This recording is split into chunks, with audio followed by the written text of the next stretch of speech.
여기 충격적인 진실이 밝혀졌습니다. 한국인들이 세계 최고의 문자라고 자랑하는 한글, 실제로는 외국인들에게 큰 불편함만 안겨주고 있다고 합니다. 미국의 한 언어학자가 최근 연구 결과를 공개했는데 한글이 다른 문자보다 배우기 쉽다는 주장은 한국 정부의 체계적인 선전이었다는 사실이 드러났습니다. 더구나 한국에 방문한 외국인들은 한글 간판과 메뉴만 보고도 극심한 혼란을 겪고 있다고 합니다. 대체 이 완벽하다는 한글의 실체는 무엇일까요? 한국의 이런 민족주의적 과장이 국제사회에서 어떤 반응을 불러일으키고 있는지 함께 알아보실까요? 제 이름은 엘로웬 트라젝입니다. 저는 언어를 연구하는 일을 하고 있어요. 저는 옥스포드라는 큰 학교에서 일하면서 세계 여러 나라의 글자에 대해 가르치고 있었어요. 글자에 관한 비밀을 발견해서 제가 알고 있던 모든 것이 바뀔 거라고는 생각도 못했었죠. 모든 것은 런던에 비 오는 날에 시작했었어요. 하늘은 회색이었고 작은 빗방울이 영국 도서관의 창문을 두드리고 있었습니다. 저는 옛날 논문들을 살펴보면서 세계 여러 나라의 글자를 비교하고 있었어요. 그때 발견했죠. 페이지 맨 아래에 있는 작은 메모였는데 청후 10년대에 한국 글자에 관한 비밀, 미국 연구를 언급하고 있었어요. 정말 말도 안 되는 일이 일어났습니다. 저는 제가 아는 몇 안 되는 한국어 문구 중 하나를 속삭였어요. 그때는 그 말이 얼마나 진실이 될지 몰랐었죠. 그 작은 메모는 오랫동안 비밀로 유지되었다가 이제 특정 도서관에서 볼 수 있게 된 오래된 문서들로 저를 이끌었어요.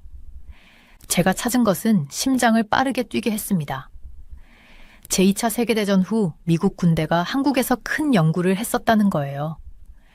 그들은 한글, 즉 한국의 글자 체계가 세계의 다른 어떤 글자 체계보다 훨씬 더 좋다는 것을 발견했었어요. 그리고 그건 조금 더 좋은 정도가 아니었어요. 놀라울 정도로 좋았습니다. 이 문서에 따르면 한글을 배우는 사람들은 몇 주 만에 읽기 시작할 수 있었대요. 영어 같은 다른 글자 체계는 배우는데 몇 달이나 심지어 몇 년이 걸렸어요. 연구는 사람들이 영어보다 한글로 단어를 3.7바에 더 빨리 배웠다는 것을 보여줬습니다. 대체 무슨 일이 있었던 걸까요? 저는 한국어로 궁금해했어요. 왜 다른 언어 선생님들은 이것에 대해 알지 못했을까요? 왜 이 중요한 발견이 우리 교과서에 없었을까요? 점점 더 많은 문서를 읽으면서 저는 걱정스러운 단어들을 계속 보게 되었어요. 기밀, 억압, 국가이익, 문화정책. 천천히 저는 이것이 단순히 잊혀진 연구가 아니라 누군가가 의도적으로 숨겼다는 것을 이해하기 시작했습니다. 저는 며칠 동안 도서관에서 찾을 수 있는 모든 논문을 읽었어요. 눈은 피곤해졌지만 멈출 수 없었습니다. 이야기가 너무 중요했거든요. 미국 언어 전문가가 연구를 이끌었지만 김재현이라는 한국 연구원이 실제 작업의 대부분을 했었어요. 제가 모을 수 있는 내용에 따르면 김 씨는 그들이 발견한 것에 대해 사람들에게 알리려고 했었대요. 그는 모두가 한글이 얼마나 특별한지 알아야 한다고 믿었어요.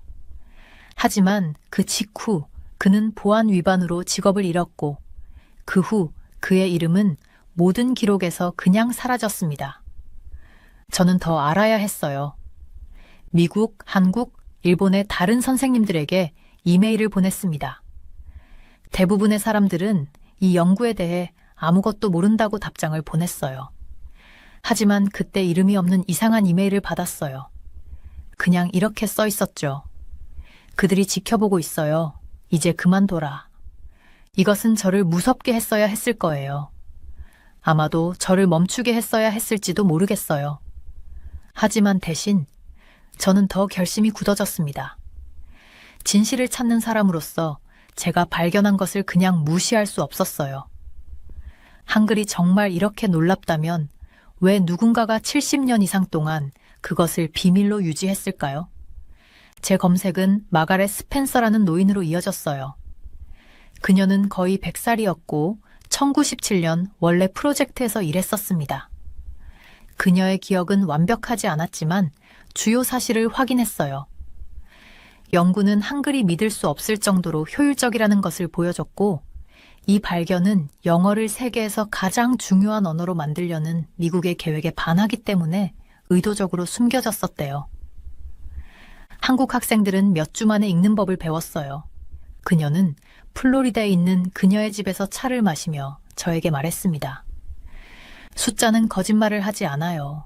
한글은 우리가 연구한 다른 어떤 글자 체계보다 적어도 3배 더 빨리 배울 수 있게 했었죠. 왜 이 정보가 세계와 공유되지 않았는지 물었을 때 그녀의 눈은 슬퍼졌어요. 어떤 진실은 강력한 나라들에게 편리하지 않아요. 그녀는 조용히 말했습니다. 저는 더 많은 질문을 가지고 마가렛의 집을 떠났어요. 컴퓨터로 언어를 연구하는 과학자로서 저는 이 오래된 보고서만으로는 만족하지 않았습니다. 저는 현대 도구와 방법으로 이 아이디어를 테스트해야 했어요. 저는 컴퓨터와 휴대폰에서 다양한 글자 체계가 얼마나 효율적인지 비교하는 제 자신의 연구를 설계하기로 결심했습니다. 저는 다양한 언어 배경을 가진 학생들로 팀을 모으고 신중한 실험을 만들었어요. 결과는 저조차도 충격을 주었고 1910년대에 숨겨진 연구와 완벽하게 일치했습니다. 한글은 영어와 같은 알파벳 시스템보다 2.5부터 3배 더 빨리 입력할 수 있었고 일본어나 중국어와 같은 글자 시스템보다 거의 4배 더 빨랐어요. 컴퓨터 음성 인식은 한글에서 약 93% 정확했지만 영어에서는 70에서 75%에 불과했습니다. 가장 놀라운 것은 우리가 사람들이 얼마나 빨리 다른 글자 시스템을 배울 수 있는지 테스트했을 때 한글을 배우려는 사람들은 약 11일 만에 기본적인 것들을 읽을 수 있었어요. 영어는 31일, 일본어는 47일이 걸렸습니다. 증거는 분명했어요. 한글은 특히 현대 기술에서 지금까지 만들어진 최고의 글자 체계였습니다. 그 디자인, 소리를 보여주는 방식, 그리고 시각적 논리는 디지털 시대에 완벽했어요. 진실은 언젠가는 빛을 발하게 되어 있습니다. 저는 한국어로 혼잣말을 했어요. 앞으로 다가올 도전들을 알지 못한 채로 제가 발견한 것에 대해 계속 생각했어요. 도서관에서 찾은 문서들은 한글이라 불리는 한국의 문자에 대한 놀라운 사실을 보여줬었습니다. 한글은 세계의 다른 문자 체계보다 훨씬 쉽게 배울 수 있었어요. 연구에 따르면 학생들은 몇 주 만에 한국어를 읽는 법을 배울 수 있었는데 다른 언어들은 몇 달이나 심지어 몇 년이 걸렸었죠. 수치는 한글이 영어보다 3.7배 더 빨리 배울 수 있다는 것을 보여줬어요. 이건 정말 대단한 소식이었습니다. 그런데 왜 모든 사람들이 이 사실을 모르고 있었을까요? 더 깊이 살펴볼수록 문서에서 더 많은 이상한 단어들을 발견했어요. 기밀, 억압됨, 국가이익, 문화정책. 이 단어들은 제 피부를 차갑게 만들었어요. 이건 단순히 잊혀진 연구가 아니었습니다. 누군가가 의도적으로 이것을 숨겼던 거였어요. 미국의 언어 전문가가 이 연구를 이끌었지만 김재현이라는 한국 연구원이 실제 작업의 대부분을 했다는 것을 알게 되었어요. 제가 모을 수 있었던 정보 조각들에 따르면 김 연구원은 한글이 얼마나 특별한지 세상에 알리려고 했었습니다. 그는 모든 사람이 알아야 한다고 생각했었죠. 하지만 그 직후 그는 보안 위반으로 해고되었어요. 그리고 유령처럼 그는 모든 기록에서 사라졌었습니다. 아무도 그에게 무슨 일이 일어났는지 몰랐어요. 몇 주 동안 저는 미국, 한국, 일본의 다른 교수들에게 이메일을 보냈었어요. 대부분의 사람들은 짧은 메시지로 아무것도 모른다고 답장을 보냈습니다. 그들은 제가 왜 묻는지 혼란스러워 했었죠. 제가 낙심하고 있을 때 이름이 없는 이상한 이메일을 받았어요. 그것은 이렇게 말했었습니다. 그들이 지켜보고 있어요. 찾기를 멈추세요. 그 단어들을 읽었을 때 제 심장이 더 빨리 뛰었어요. 누군가가 저를 겁주어 멀리 쫓아내려고 했었습니다. 아마도 제가 두려워했어야 했지만 대신 더 결심이 섰어요. 저는 과학자입니다. 제 일은 진실을 찾는 것이었죠. 한글이 정말로 이렇게 놀랍다면 왜 누군가가 이 정보를 70년 넘게 숨겼을까요? 제 검색은 저를 마가렛 스펜서라는 노인에게 이끌었어요. 그녀는 거의 100살이었고 1917년에 원래 연구 프로젝트에서 일했었습니다. 그녀의 기억은 완벽하지 않았지만 제가 의심했던 것을 확인해 줬었어요. 연구는 한글이 믿을 수 없을 정도로 효율적이라는 것을 보여줬고, 이 발견은 영어를 세계에서 가장 중요한 언어로 만들려는 미국의 계획과 맞지 않았기 때문에 의도적으로 숨겨졌었죠. 저는 플로리다에 있는 그녀의 집을 방문했어요. 그녀가 우리를 위해 차를 따를 때 손이 떨렸었습니다. 한국 학생들은 몇 주 만에 읽기를 마스터했어요. 그녀가 말했는데 목소리는 가늘지만 명확했어요. 숫자는 거짓말을 하지 않아요. 한글의 학습 효율성은 우리가 연구한 다른 어떤 문자 시스템보다 적어도 3배 이상 높았었습니다.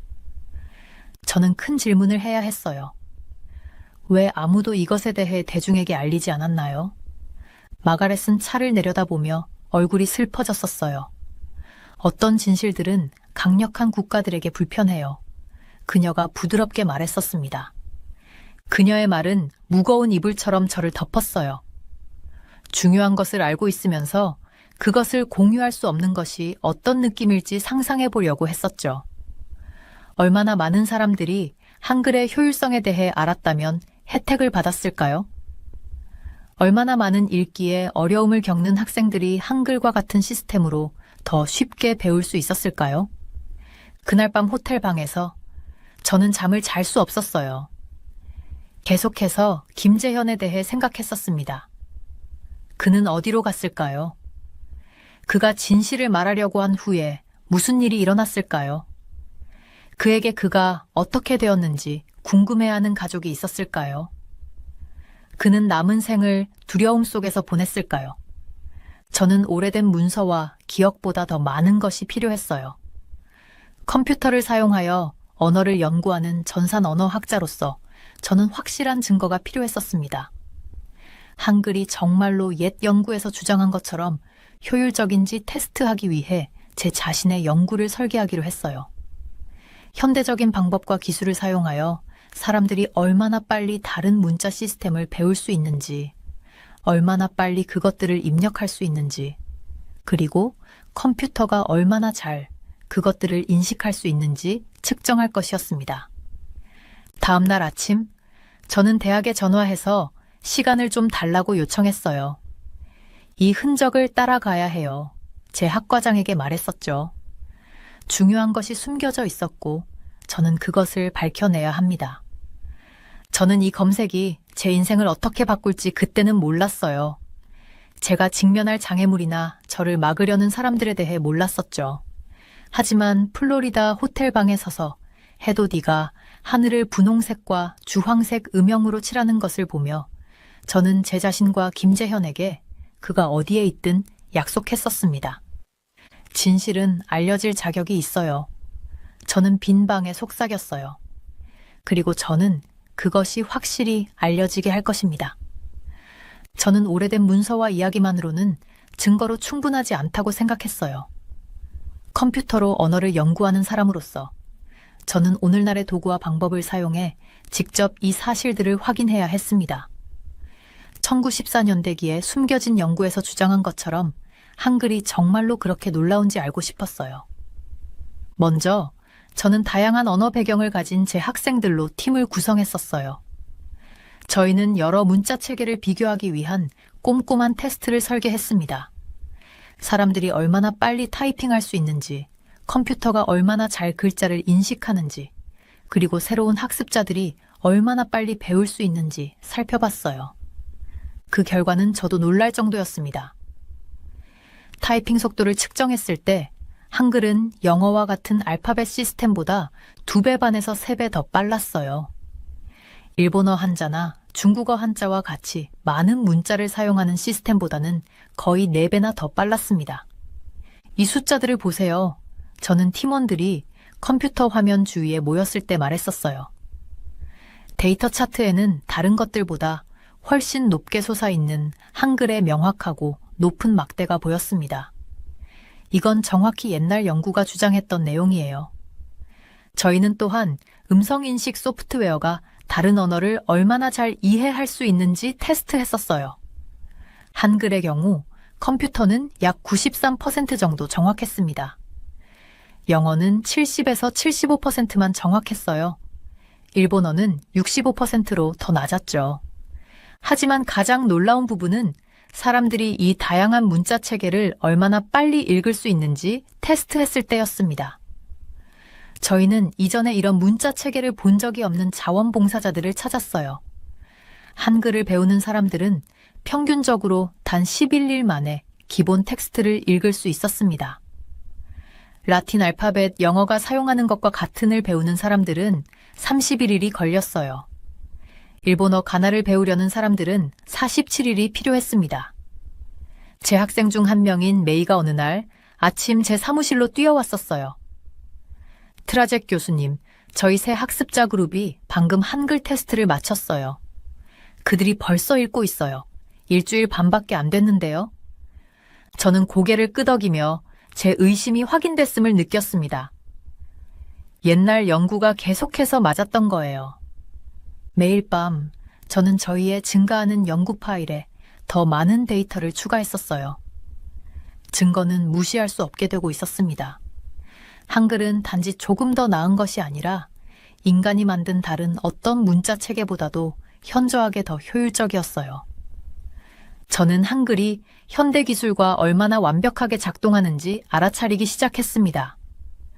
그 디자인은 마치 블록 쌓기와 같았고 체계적인 소리와 시각적 패턴으로 완벽하게 이해가 됐어요.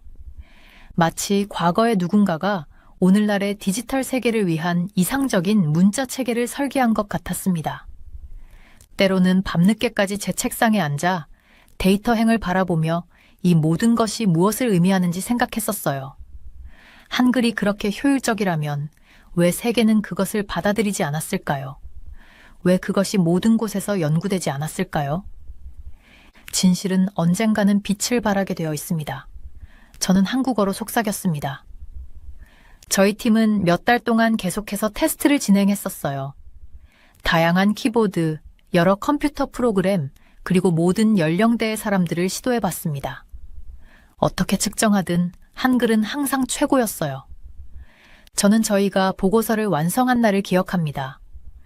제 사무실은 인쇄물, 차트, 그래프로 가득 차 있었어요. 창문은 어두웠습니다. 저희는 밤늦게까지 일했었거든요. 제 학생들은 피곤해 보였지만 흥분해 있었습니다. 이제 어떻게 되는 거예요? 제 대학원 조교 중 한 명인 토마스가 물었었어요.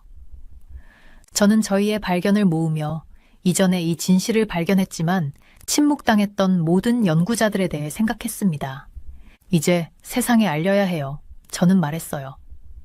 이번에는 한글의 효율성에 대한 진실이 숨겨지지 않을 거예요.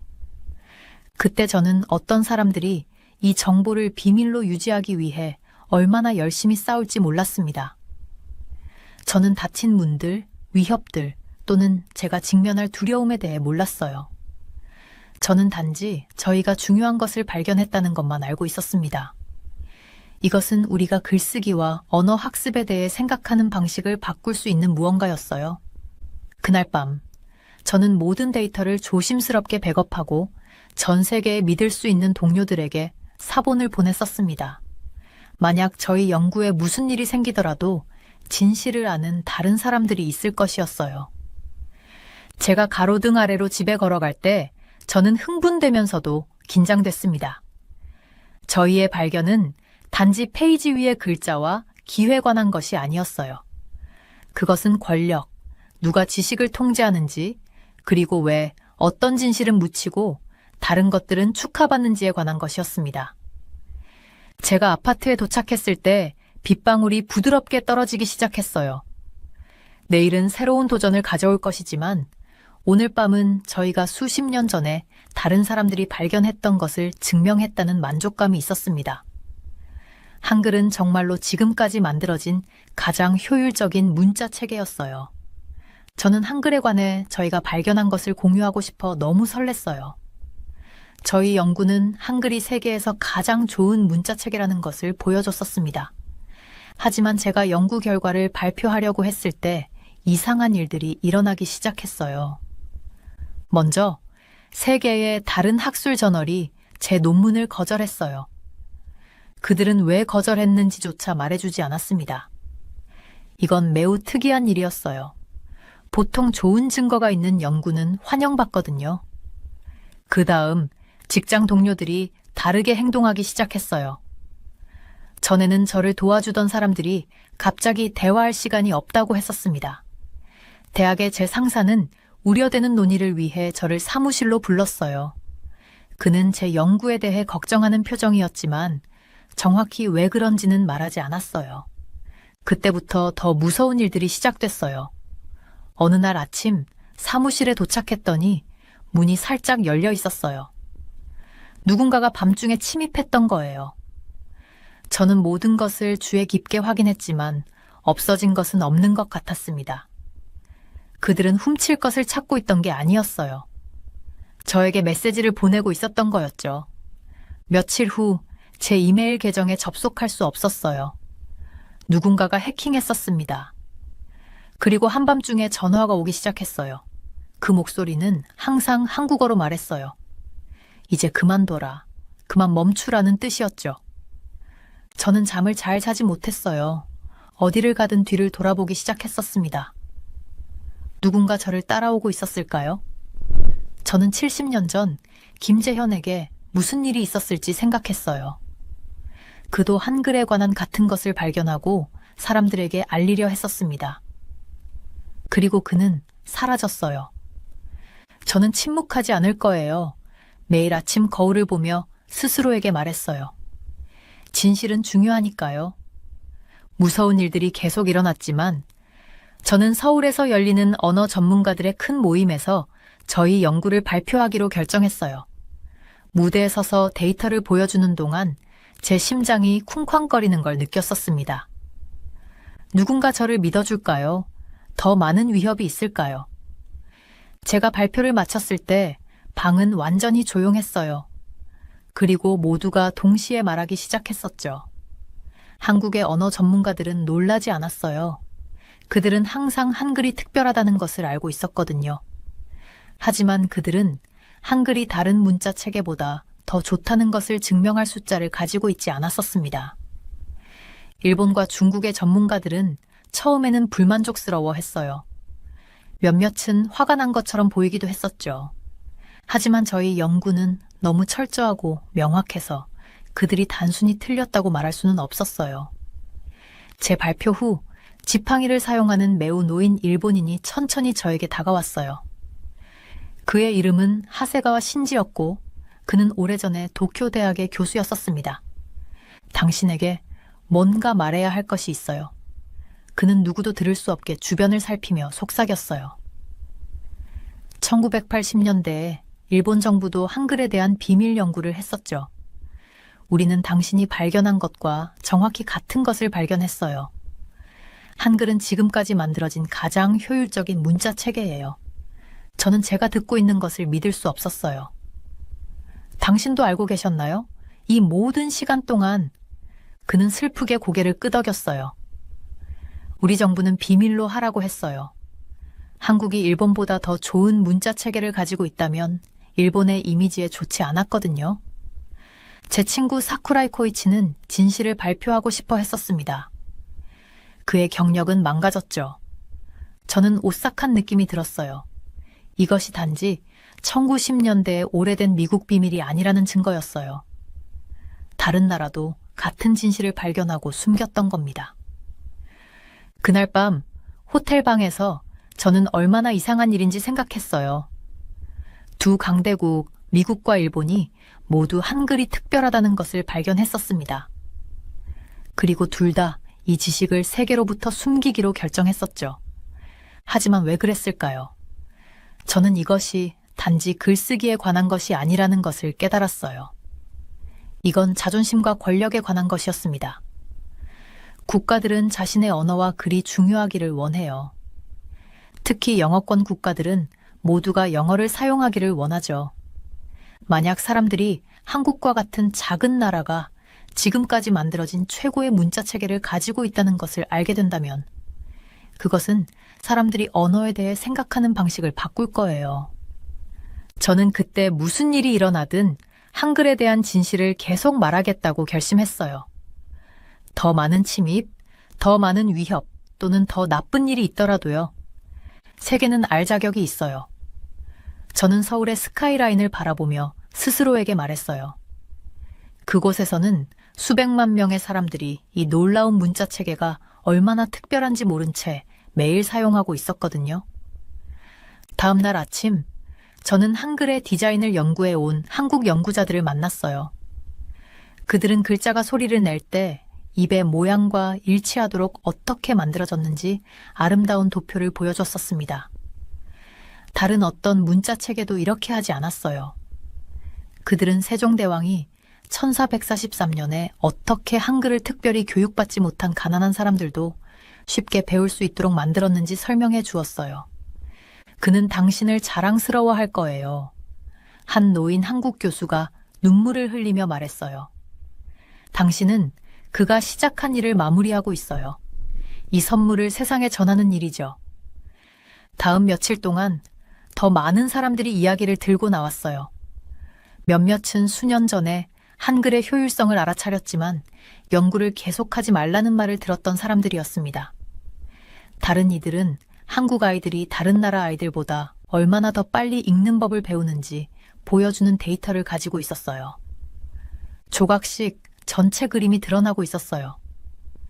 이것은 단지 문자 체계에 관한 흥미로운 사실이 아니었습니다.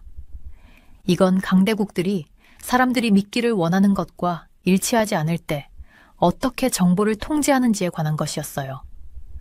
런던으로 돌아가는 비행기에 탑승하면서 저는 두렵기도 하고 희망적이기도 했어요.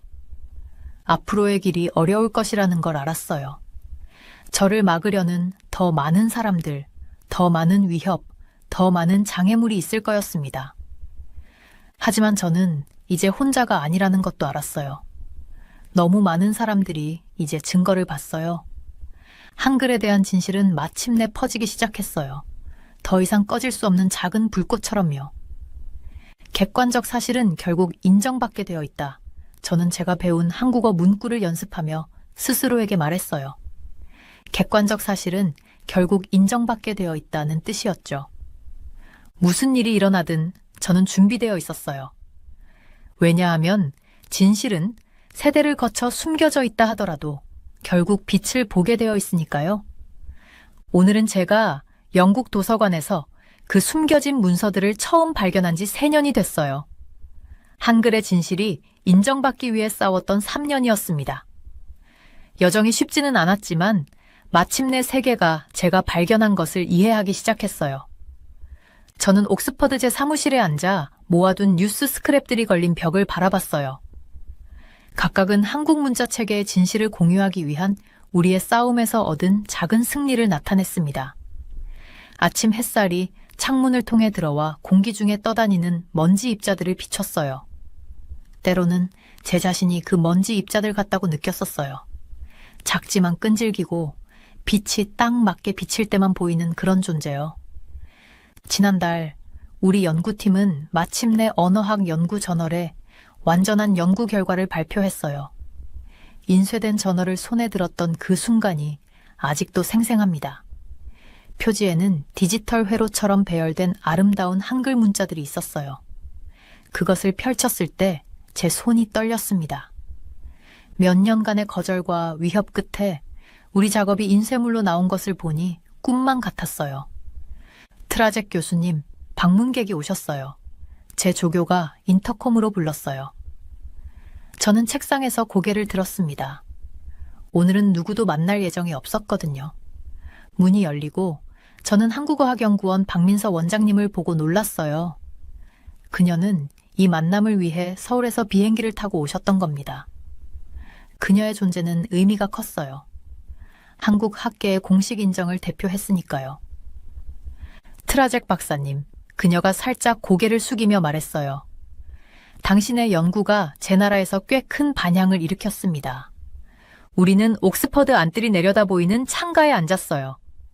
아래 고대 돌들은 수세기 동안의 학문적 발견들을 목격했지만 우리의 것만큼 정치적으로 차지된 것은 거의 없었을 겁니다. 한국 사람들은 항상 한글이 특별하다는 것을 알고 있었어요. 박 원장이 정확하고 조심스러운 영어로 설명했어요. 세종대왕님이 15세기에 일반 사람들이 쉽게 읽고 쓸 수 있도록 특별히 만드셨거든요.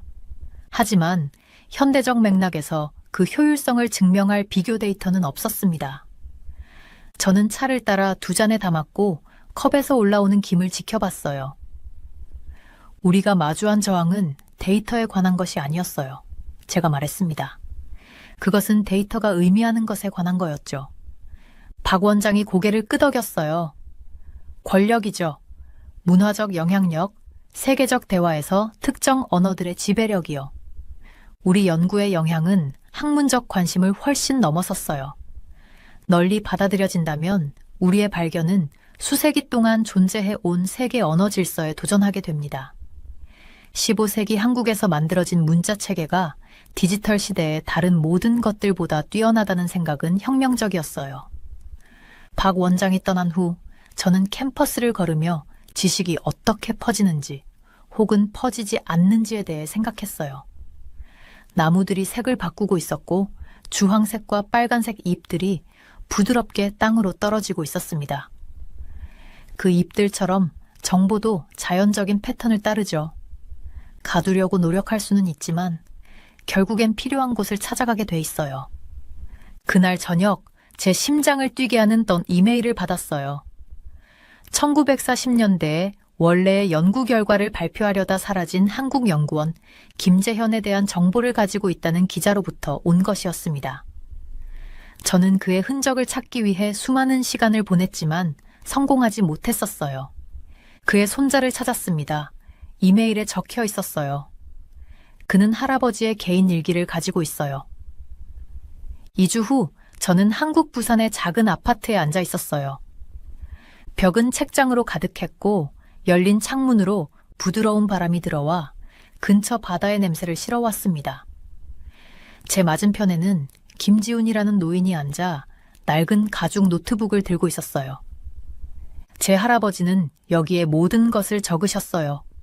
그가 감정이 묻어나는 부드러운 목소리로 말했습니다. 그들이 자신을 침묵시키려 할 것을 아셨기 때문에 비밀 기록을 남기셨던 거죠. 저는 조심스럽게 일기장의 페이지를 넘기며 원래 효율성 연구에 대한 자세한 메모를 발견했어요. 김재현의 관찰은 놀라울 정도로 정확하게 우리의 현대적 발견과 일치했습니다. 그는 1947년에 우리가 2022년에 첨단 기술로 확인한 것을 발견했던 거예요. 할아버지께 무슨 일이 있었나요? 제가 조심스럽게 물었어요. 지훈 씨의 눈이 멀어졌습니다. 그들이 잡으러 왔을 때 시골로 탈출하셨어요. 몇 년 동안 숨어 살면서 외딴 마을의 아이들에게 한국어를 가르치셨죠. 다시는 논문을 발표하지 않았지만 가르치는 것을 멈추지 않았습니다. 저는 목에 덩어리가 느껴졌어요. 김재현은 학문적 경력, 공적인 삶, 모든 것을 희생했지만 지식을 나누는 자신만의 방법을 찾았던 거예요. 그날 밤 호텔로 돌아와서 저는 잠을 이룰 수 없었어요. 창가에 서서 부산의 반짝이는 불빛들을 바라봤습니다. 이 도시 어딘가에서 수십 년 전에 한 남자가 안전보다 진실을 선택했어요.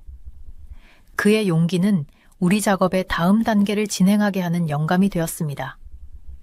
이제 우리 연구팀은 12개국의 전문가들을 포함하도록 확장되고 있어요. 우리는 한글의 구조적 원리에 기반한 문해력 프로그램을 개발하고 있는데 이는 어떤 언어든 사람들이 더 빨리 읽는 법을 배우는 데 도움이 될 수 있습니다. 초기 테스트에서 유망한 결과가 나타났어요. 우리의 방법을 사용하는 아이들이 전통적인 접근법보다 40% 더 빨리 읽는 법을 배우고 있었습니다. 모두가 우리 작업에 대해 기뻐하는 것은 아니었어요. 지난주 저는 또 다른 익명의 협박을 받았습니다. 어떤 진실들은 묻혀 있어야 한다 라고 적혀 있었어요. 저는 경찰에 신고했지만 우리의 연구를 멈추지 않을 겁니다. 너무 많은 것이 걸려 있으니까요. 교육적 영향은 엄청났어요. 문맹률이 높은 지역에서 우리 방법은 수백만 명이 전통적인 시간의 일부만으로 읽는 법을 배우는데 도움이 될 수 있습니다. 학습 장애가 있는 사람들에게는 한글에서 영감을 받은 가르침의 논리적 구조가 새로운 방식으로 읽기를 접근 가능하게 만들 수 있었어요. 기술 회사들도 주목하기 시작했습니다. 주요 소프트웨어 개발자가 한글의 구조적 원리를 새로운 텍스트 입력 시스템에 통합하는 것에 대해 저에게 연락했어요. 그들은 이것이 모든 언어에서 타이핑 속도를 최소 30% 증가시킬 수 있다고 믿었습니다. 지난달, 저는 유엔 교육 포럼에서 연설하도록 초대받았어요. 그 연단에 서서 전 세계 국가들의 대표자들을 바라보며 저는 제 어깨 위에 책임의 무게를 느꼈습니다. 지식은 인류에게 속합니다. 제가 그들에게 말했어요. 사람들이 배우는 데 도움이 되고 의사소통을 더 효율적이고 접근 가능하게 만들 수 있는 것을 발견했을 때 우리는 그것을 널리 공유해야 할 의무가 있습니다. 그것이 어디서 오든지 기존의 권력 구조를 어떻게 바꿀 수 있는지와 상관없이요. 반응은 다양했어요. 일부 대표들은 열렬히 고개를 끄덕였습니다. 다른 이들은 팔짱을 끼고 앉아 조심스럽게 표정을 비웠어요. 저는 많은 국가들이 여전히 글로벌 언어의 현상 유지에 이해관계가 있다는 것을 알고 있었습니다. 연설 후 호텔로 걸어가는 중에 한 노년의 한국 여성이 저에게 다가왔어요. 그녀는 청중 속에 있었고 뒷자리에 조용히 앉아 있었습니다. 제 할머니는 예순이 되실 때까지 글을 모르셨어요. 그녀는 눈에 글썽이는 눈물을 머금고 말했습니다. 마침내 한글을 배웠을 때 어두운 방에서 누군가 불을 켠 것 같다고 하셨어요. 드디어 도시로 이사간 자녀들의 편지를 읽을 수 있게 됐죠. 당신의 작업은 그녀와 같은 사람들을 기리는 거예요. 그녀의 말들이 저와 함께 남아 왜 이 싸움이 중요한지 상기시켜 주었어요. 이는 단지 학문적 인정이나 언어적 효율성에 관한 것이 아니었습니다. 이는 지식에 대한 접근, 의사소통 도구를 민주화하는 것에 관한 것이었습니다. 6개월 후 우리 팀은 한글의 구조적 원리를 20개의 다른 언어의 교육 방법에 통합한 종합적인 디지털 학습 플랫폼을 발표했어요. 우리는 전통적인 문지기들을 우회하여 온라인에서 무료로 제공했습니다. 몇 주 내에 5개 대륙의 교실에서 사용되기 시작했어요. 교사들은 전통적인 방법으로 몇 년 동안 어려움을 겪었던 학생들의 획기적인 진전에 대해 메시지를 보냈습니다. 인도 시골의 한 학교는 1학년 학급이 평소의 3개월이 아닌 단 6주 만에 기본적인 읽기 유창성을 달성했다고 보고했어요. 모든 피드백이 긍정적인 것은 아니었습니다. 비평가들은 우리가 이 점을 과장하고 있으며 확립된 교육적 방법을 훼손하고 있다고 주장했어요. 어떤 이들은 우리가 한국 문화 선전 캠페인의 일부라고까지 제안했습니다. 하지만 데이터는 스스로 말합니다. 오늘 옥스퍼드의 고대 지붕 위에 내리는 비를 바라보며 저는 지식이 인류 역사를 통해 어떻게 흐르는지 때로는 공개적으로, 때로는 지하에서, 하지만 항상 앞으로 나아가는 생각했어요. 저는 숨겨진 마을 학교에서 아이들을 가르치는 김재현에 대해 생각했습니다. 한글의 힘을 이해했지만 세계가 귀를 기울이게 할 수 없었던 세대의 한국 학자들에 대해 생각했어요. 한글의 효율성에 대한 진실은 70년 이상 억압되었습니다. 그것은 속삭임으로, 기밀 문서로, 학문적 담론의 여백에서 살아남았어요. 하지만 결국 그것은 담아둘 수 없었습니다. 제 노트북을 열자 뉴스 알림이 보였어요. 노벨위원회가 방금 우리 연구팀이 문자 시스템 효율성과 세계 문해력 분야의 응용에 대한 작업으로 언어학 부문상을 수상한다고 발표했습니다. 그것은 최종 승인이었고 우리 발견의 중요성에 대한 최고의 인정이었어요. 이 소식을 처리하며 앉아 있을 때 제 전화가 울렸습니다. 한국에서 온 박 원장님이었어요. 발표 보셨어요? 그녀가 활기찬 목소리로 물었습니다. 네, 제가 여전히 놀라서 말했어요. 믿기가 어려워요. 세종대왕님이 자랑스러워 하실 거예요. 그녀가 부드럽게 말했어요. 그분은 일반 사람들이 쉽게 읽고 쓸 수 있도록 한글을 만드셨죠. 백성의 목소리가 들릴 것이다 라고 쓰셨어요. 이제 당신의 작업 덕분에 그 목소리들이 그 어느 때보다 더 명확하게 들릴 수 있게 됐습니다. 통화를 마친 후 저는 책장으로 걸어가 이 여정이 시작됐을 때 구입한 작은 한국어 교재를 꺼냈어요. 저는 한글 문자들 위로 손가락을 움직이며 그 우아한 디자인, 과학적 정밀함, 놀라운 효율성에 감탄했습니다. 어떤 진실은 영원히 숨겨질 수 없어요. 어떤 발견들은 너무 중요하고 인류에게 너무 유용해서 그림자 속에 남아있을 수 없어요. 한글의 이야기는 지식이 물처럼 우리가 그 경로에 놓으려는 어떤 장벽도 통과하여 항상 길을 찾을 것임을 상기시켜줍니다. 그리고 때로는 세계를 이해하는 방식을 바꾸기 위해 필요한 것은 오래된 문서의 각주를 더 자세히 들여다보려는 한 사람의 의지일 뿐입니다. 저는 제퍼 잘다인 박사예요. 저는 20년 넘게 세계의 컴퓨터 칩을 연구했었어요. 이 칩들은 반도체라고 불리며 여러분이 사용하는 모든 전자기기, 휴대폰부터 컴퓨터, 자동차까지 안에 들어있어요. 제네바에 있는 제 사무실에 앉아 있을 때 저를 크게 웃게 만든 뉴스를 들었어요. 누군가가 중국이 단 2년 만에 이 특별한 칩을 만드는 기술에서 한국을 따라잡았다고 주장했던 거예요. 저는 이것이 사실일 수 없다는 것을 바로 알았습니다. 이건 불가능해요. 라고 창밖으로 산을 바라보며 혼잣말을 했었어요. 비가 유리창을 두드리는 동안 저는 보고서를 더 자세히 읽고 있었습니다. 그 보고서는 한국의 과학기술평가원에서 나온 것이었어요. 그들은 39명의 한국 전문가들에게 반도체 기술에 대해 물어봤었죠. 그들에 따르면 중국은 여전히 4가지 중요한 영역에서 한국보다 뒤처져 있지만 첨단 패키징이라는 한 영역에서는 따라잡았다고 했어요. 저는 고개를 저으며 중국은 한국보다 최소 10년은 뒤처져 있어요 라고 중얼거렸어요. 이건 단순히 제 생각만이 아니었어요. 저는 이를 뒷받침할 실제 숫자와 사실들을 가지고 있었습니다. 문제는 한국의 중요한 경제 지도자인 류진 씨가 이 보고서를 큰 연설에서 사용했을 때 시작됐어요. 그는 이것이 한국 기업들이 위험에 처해 있다는 것을 보여준다고 말했었어요.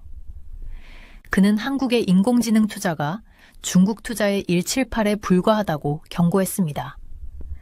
류 씨는 한국이 빨리 행동하지 않으면 경제가 어려워질 것이라고 말했었어요. 저는 한국이 도전에 직면해 있다는 데 동의했지만 반도체에 관한 비교는 단순히 잘못된 것이었어요. 저는 노트북을 꺼내 보고서의 문제점들을 적기 시작했습니다. 가장 큰 문제는 무엇이었을까요? 사람들이 중국의 보고서와 숫자들을 확인도 하지 않고 완전히 사실로 받아들이고 있었어요. 이건 마치 누군가가 올림픽 선수만큼 빨리 달릴 수 있다고 말했다고 해서 그냥 믿는 것과 같았죠. 저는 두 나라의 공장들을 방문했었어요. 그들이 생산하는 실제 칩들을 조사했고 그것들을 만드는 엔지니어들과 이야기했었습니다. 중국과 한국 사이의 격차는 작지 않았어요. 그것은 엄청났습니다. 전화가 울렸어요. 서울대학교의 김 교수였습니다. 그 보고서 보셨어요? 그의 목소리는 긴장되어 있었어요. 네, 방금 다 읽었어요. 저는 대답했습니다. 그 주장들은 크게 과장되어 있어요. 우리가 어떻게 해야 할까요? 김 교수가 물었어요. 사람들이 그것을 믿기 시작하고 있어요. 저는 펜을 책상에 두드리며 잠시 생각했었어요. 우리는 실제 증거를 봐야 해요. 중국이 그들의 큰 제조 계획에서 실제로 이룬 것이 무엇인지 살펴봅시다. 2015년 중국의 시진핑 주석은 중국 제조 2025라는 것을 시작했었어요. 이것은 중국이 모든 종류의 기술, 특히 반도체를 더 잘 제조하기 위한 거대한 계획이었습니다. 그들은 다른 나라들에 덜 의존하고 더 많은 것들을 스스로 만들고 싶어 했었죠. 저는 연구 파일들을 꺼내 책상에 펼쳤어요. 다양한 색의 그래프와 차트들이 실제 이야기를 말해주고 있었습니다. 계획에서 설정된 약 260개의 목표 중 중국은 기차, 농업장비, 의약품, 선박과 같은 몇 가지 영역에서만 좋은 진전을 이루었어요. 새로운 소재와 반도체와 같은 정말 중요한 것들에서는 여전히 갈 길이 매우 멀었습니다. 숫자는 거짓말을 하지 않아요. 데이터를 보면서 혼잣말을 했었어요. 중국 제조 2025 계획이 시작되었을 때 중국은 그들이 필요로 하는 반도체의 약 10%만 만들 수 있었어요. 그들은 이것을 2021년까지 40%, 2023년까지 50%, 2025년까지 70%로 늘리는 목표를 세웠었습니다. 하지만 실제로 어떻게 됐을까요? 그들은 2021년에 16.7%, 2023년에 23%에 불과했어요. 전문가들은 2025년까지 25에서 30%에 도달할 수 있을 것이라고 생각합니다. 그리고 이 숫자들은 중국에 있는 한국 기업들이 만든 칩들도 포함하고 있어서 중국 자체의 능력은 실제로 더 낮았어요. 저는 혼란스러워할 수 있는 사람들에게 이 모든 것을 설명하는 글을 쓰기 시작했었어요. 밖의 비는 그쳤고 햇빛이 구름 사이로 필터링되어 들어오고 있었습니다. 그 햇빛처럼 저는 이 혼란스러운 상황에 명확성을 가져오고 싶었어요. 첨단 반도체를 만드는 것은 인간이 하는 가장 어려운 일 중 하나예요. 아무리 많은 돈을 쓴다고 해도 빨리 배울 수 있는 것이 아닙니다. 수십 년의 경험과 특별한 지식이 필요해요. 삼성과 같은 한국 기업들은 30년 이상 이것에 대해 연구해 왔었죠. 저는 작년에 삼성 공장을 방문했던 것을 기억했어요. 청결도는 놀라웠습니다. 공기는 병원 수술실보다 수천 배 더 깨끗했어요. 작업자들은 머리부터 발끝까지 덮는 특수 수트를 입고 있었습니다. 작은 먼지 하나도 그들이 만들고 있는 칩을 망칠 수 있었어요. 중국의 최고 칩 공장을 방문했을 때 그들은 한국이 수년 전에 마스터한 기본적인 것들과 여전히 씨름하고 있었습니다. 기술 격차는 반도체를 정말로 이해하는 사람이라면 누구에게나 명백했어요. 사실은 완고한 것이에요. 라고 글을 계속 쓰면서 혼잣말을 했습니다. 보고서가 어떤 주장을 하든 현실은 분명해요. 중국은 반도체 기술에서 여전히 한국보다 훨씬 뒤처져 있어요. 저는 김 교수에게 다시 전화하기 위해 전화기를 집어들었었어요. 다음 주에 만나요. 저는 말했습니다. 제 모든 연구를 가져갈게요. 우리는 사람들이 실제로 무슨 일이 일어나고 있는지 이해하도록 도와야 해요. 데이터와 차트로 가득 찬 컴퓨터 화면을 보면서 저는 한 가지 확실한 것을 알았어요. 기술에 대한 진실을 이해하는 것은 모두가 더 나은 결정을 내리는 데 도움이 됩니다. 그리고 진실은 중국의 반도체 성과가 그들이 주장하는 것보다 훨씬 작았다는 것이었어요. 늦은 오후의 햇살이 제 사무실에 긴 그림자를 들이우고 있었습니다. 저는 할 일이 더 많았지만 앞으로 나아갈 길은 분명했어요. 증거와 사실로 저는 사람들이 논란이 된 주장을 넘어 그 아래 있는 현실을 볼 수 있도록 도울 것입니다. 중국의 진정한 컴퓨터 칩 제조 능력을 볼 수 있는 가장 좋은 방법은 그들의 큰 계획에서 실제로 달성한 것을 살펴보는 것이에요. 시진핑 주석은 중국 제조 2025라는 특별한 프로그램을 만들었어요. 그것이 얼마나 중요했는지 자신의 이름을 걸었답니다. 2015년에 이 뉴스가 터졌을 때를 기억해요. 저는 서울의 작은 아파트에 앉아 녹차를 마시면서 TV로 발표를 보고 있었어요. 전 세계의 동료들로부터 오는 메시지로 제 전화기가 계속 울렸습니다. 이거 봤어요? 라고 물었죠. 우리에게 어떤 의미가 있을까요? 이것은 그냥 또 다른 정부 발표가 아니었어요. 세계의 큰 단계로 이루어진 30년짜리 거대한 계획이었습니다. 중국은 단지 저렴한 제품이 아닌 고품질 제품을 만드는 제조 강국이 되길 원했어요.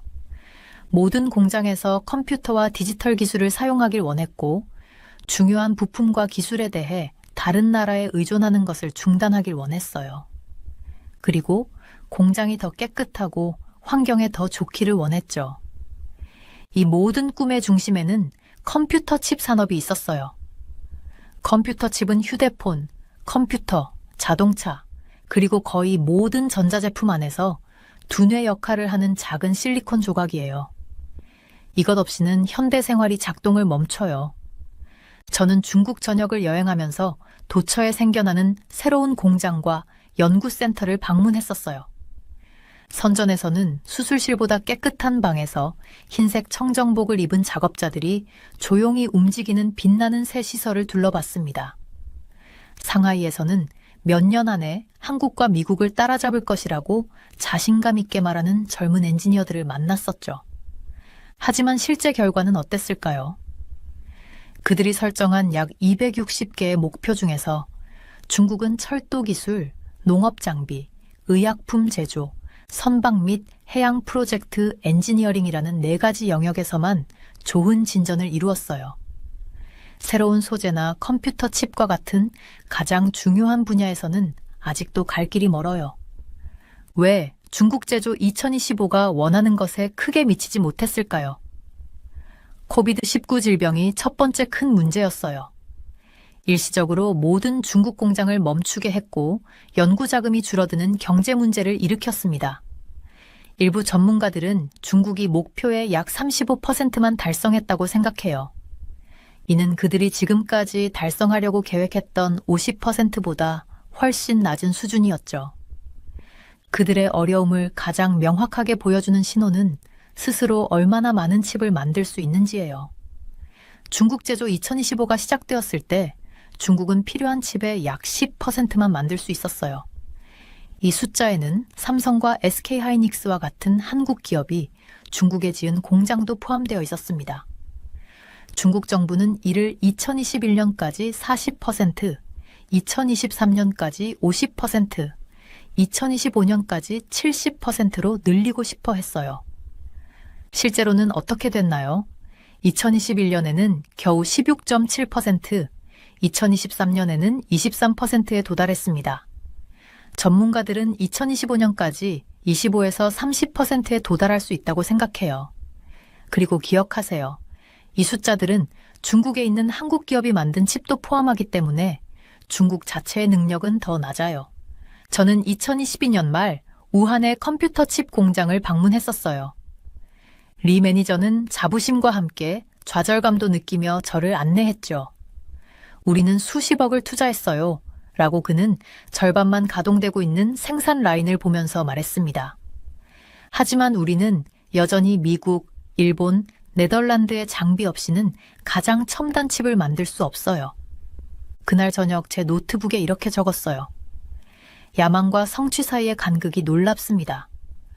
건물은 인상적이고 자금은 엄청나지만 세계적인 협력 없이는 기술적 장벽이 거의 넘을 수 없어 보입니다. 중국의 어려움은 기술에 관한 중요한 점을 상기시켜 줍니다. 기술은 단지 돈과 열심히 일하는 것에서 오는 것이 아니에요. 수십 년간의 학습, 실수와 개선, 회사와 국가 경계를 넘어 아이디어를 공유하는 수천 명의 엔지니어로부터 오는 것이죠. 기술은 마치 마천루를 짓는 것보다 숲을 키우는 것과 더 비슷해요. 더 많은 작업자와 돈을 투입한다고 해서 더 빨리 일어나게 할 수는 없어요. 저는 공장 매니저들과 정부 관리들이 계속해서 같은 실수를 반복하는 것을 봤었어요. 그들은 충분히 큰 목표를 발표하고 충분한 돈을 쓰면 어떤 기술적 도전도 극복할 수 있다고 믿습니다. 하지만 반도체 기술은 그렇게 작동하지 않아요. 각각의 발전은 수천 개의 이전 발전을 기반으로 하며 개발하는 데 수년이 걸리는 전문 지식이 필요합니다. 지금까지 중국 제조 2025의 이야기는 큰 꿈이 완고한 현실을 만나는 이야기였어요. 이는 첨단 기술의 리더가 되기 위해서는 단지 간절히 원하거나 엄청난 돈을 쓰는 것 이상이 필요하다는 것을 보여줍니다. 시간, 개방성, 국제 협력이 필요해요. 이런 것들은 오늘날의 분열된 세계에서 점점 더 어려워지고 있습니다. 저는 많은 시간을 숫자와 차트를 보며 보냈어요. 이것들은 때로는 말로 표현할 수 없는 이야기를 들려줍니다. 제가 글로벌 반도체 시장, 모든 전자기기에 들어가는 작은 컴퓨터 칩을 만드는 산업을 볼 때 숫자들은 누가 이기고 누가 어려움을 겪고 있는지 분명하게 보여줬었습니다. 2022년에 저는 글로벌 시장 점유율을 자세히 연구했었어요. 시장 점유율은 파이의 조각처럼 생각해 보세요. 당신의 조각이 클수록 그 사업에서 더 중요한 위치를 차지하게 됩니다. 중국의 반도체 파이 조각은 아주 작았어요. 전체 시장의 약 3.4%에 불과했었죠. 이를 한국과 비교해보면 한국은 17.7%로 훨씬 더 큰 조각을 가지고 있었습니다. 일본은 8.6%, 그리고 미국은 52%로 가장 큰 조각을 차지하고 있었어요. 이 숫자들은 거짓말을 하지 않습니다. 컴퓨터 칩을 만드는 경쟁에서 각 나라가 어디에 서 있는지 정확히 보여주고 있었어요. 저는 이 시장에서 중국의 어려움을 가까이서 지켜봤었습니다.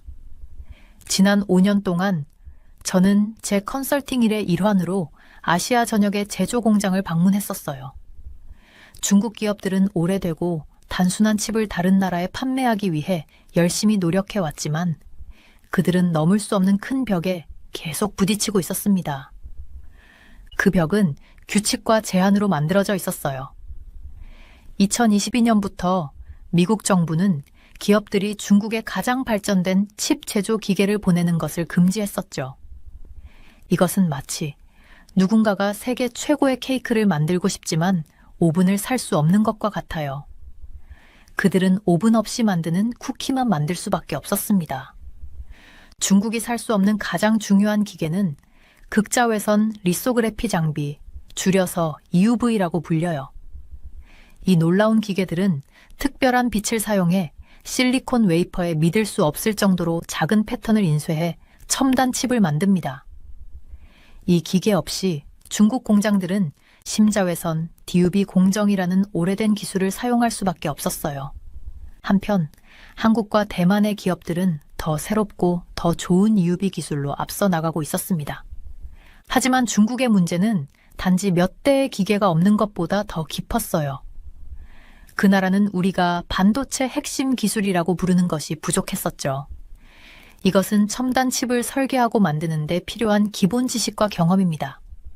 알파벳을 모르고 복잡한 이야기를 쓰려고 하는 것과 같아요. 거의 불가능했었죠.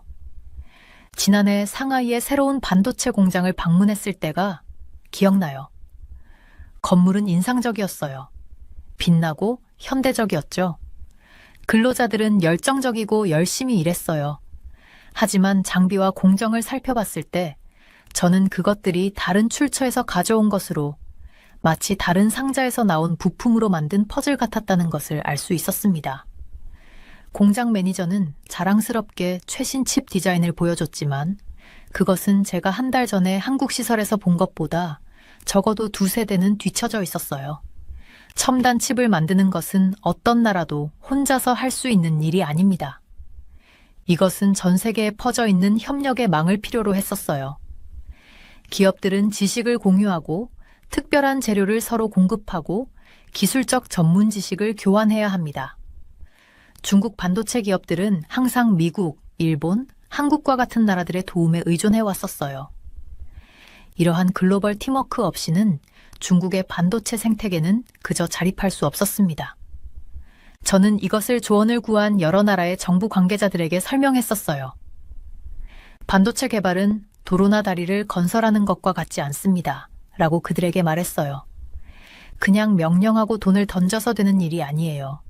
이것은 숲을 키우는 것과 더 비슷해요.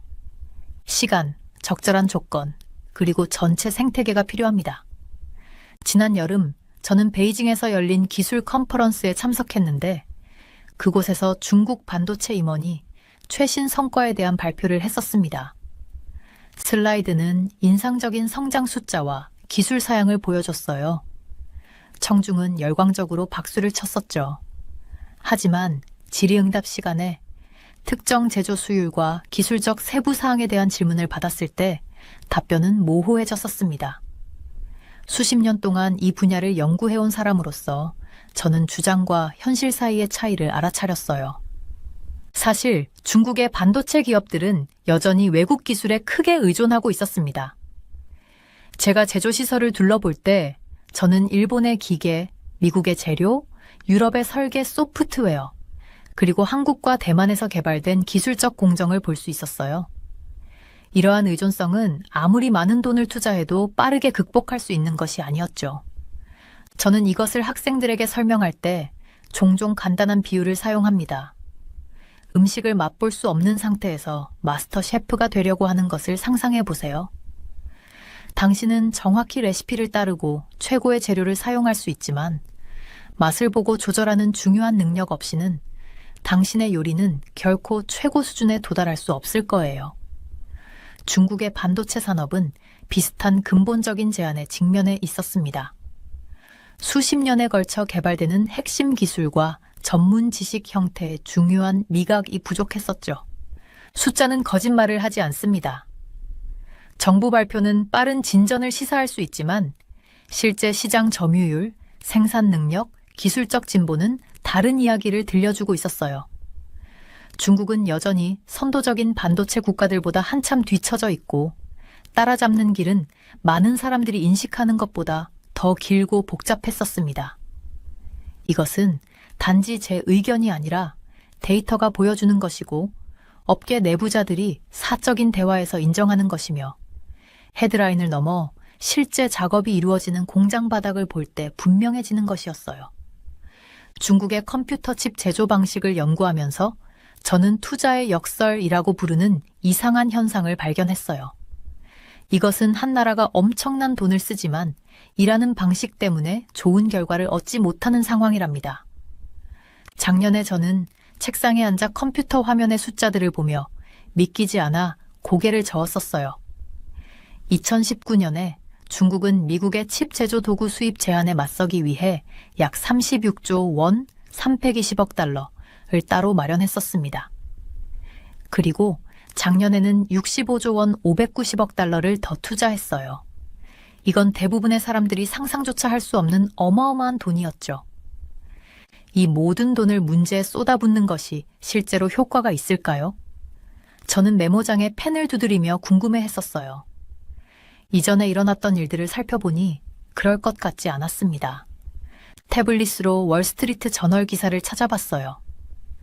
그 기사는 중국 정부가 23억 달러 이상을 투자했음에도 불구하고 3년 동안 적어도 6개의 큰 칩 제조 프로젝트가 완전히 실패했다고 보도했었습니다. 일부 회사들은 그 많은 돈을 받고도 작동하는 칩을 단 하나도 만들지 못했어요. 먼지가 쌓인 차에 비어있는 공장 바닥과 사용되지 않는 기계들이 눈앞에 그려졌었죠. 저는 주요 문제가 시진핑 주석이 이를 처리하는 방식에 있다는 것을 깨달았어요. 다른 나라들처럼 기업들이 새로운 아이디어를 시도하고 경쟁하도록 두는 대신 중국 정부가 모든 것을 통제하고 있었습니다. 이건 마치 선생님이 여러분이 창의적으로 그림을 그리게 하는 대신 정확히 어떻게 그려야 하는지 알려주는 것과 같아요. 정부가 기업이 아닌 기술 발전 방향을 결정할 때 많은 시간과 돈이 낭비되고 있었죠. 차트 GPT가 나온 후 이 문제가 더 심해지는 것을 지켜봤어요. 갑자기 시진핑 주석은 방향을 바꿔 인공지능을 최우선 과제로 삼았습니다. 이것은 칩 제조를 위한 돈이 AI 프로젝트와도 나눠 써야 한다는 의미였어요. 이제 돈이 충분하지 않게 되었죠. 마치 작은 피자 하나로 너무 많은 사람들을 먹이려고 하는 것과 같았어요. SMIC, 중국의 가장 큰 칩 제조 회사에 대해 말씀드릴게요. 그들은 7나노미터 공정 칩 제조에 성공했다고 말했어요. 대단하게 들리죠? 하지만 보고서를 자세히 살펴보니 그들은 이런 칩을 만들기 위해 오래된 DUV 기술을 사용하고 있었습니다. 이건 마치 섬세한 펜 대신 두꺼운 매직으로 상세한 그림을 그리려는 것과 같아요. 할 수는 있지만 잘 보이지 않고 실용적이기에는 비용이 너무 많이 들었죠. 한편 저는 지난달 한국의 삼성시설을 방문했었어요. 그들은 이미 7나노미터 칩을 넘어 4나노미터 공정에 매진하고 있었습니다. 두 회사의 테스트 샘플을 손에 들고 보니 품질 차이가 확연했어요. 삼성 칩은 더 작고 더 빠르고 전력도 덜 사용했습니다. 어느 오후 저는 차 한 잔과 함께 칩 공장에 관한 보고서를 검토했었어요. 또 다른 큰 문제를 발견했습니다. 성공률이었죠. 고급 칩을 만들 때 삼성과 다른 최고 회사들은 약 80에서 90%의 칩이 제대로 작동해요. 하지만 중국 회사들은 가장 첨단 칩에서 50% 미만의 성공률을 보이고 있었습니다. 이는 그들이 만드는 것의 절반을 버려야 한다는 의미였죠. 계산해보면 돈 낭비가 명백해져요.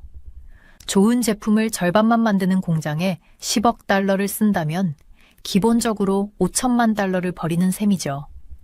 어떤 사업체도 오랫동안 그런 방식으로는 살아남을 수 없어요. 연구 여행 중에 저는 여러 중국 칩 공장도 방문했었습니다. 가장 놀라웠던 것은 얼마나 많은 기계가 여전히 다른 나라에서 왔는지였어요. 독립성에 대한 모든 이야기에도 불구하고 시설 전체에 미국, 일본, 네덜란드 장비 로고가 분명히 보였습니다. 한 엔지니어는 저에게 이 외국 기계들이 없다면 우리는 아무것도 만들 수 없을 거예요. 라고 속삭였었죠. 디자인 소프트웨어를 보면 문제가 더 심각해져요. 중국의 모든 칩 디자이너들은 여전히 미국 회사들이 만든 프로그램을 사용하고 있었습니다. 이건 마치 펜을 갖고 있지 않은 채로 책을 쓰려고 하는 것과 같아요. 다른 사람의 것을 빌려야만 하죠. 만약 그 회사들이 중국이 그들의 소프트웨어를 사용하지 못하게 한다면 전체 산업이 멈출 수도 있어요. 이 모든 어려움에도 불구하고 중국 정부는 계속해서 더 크고 더 큰 투자를 발표하고 있었습니다. 지난주에 저는 향후 5년 동안 칩 개발에 100조 원을 더 투입하는 새로운 계획에 대해 읽었어요. 그 숫자를 보니 그 돈으로 지을 수 있는 모든 학교, 병원, 도로에 대해 생각하지 않을 수 없었죠. 사실은 고급 칩을 만드는 것이 단지 돈의 문제가 아니에요.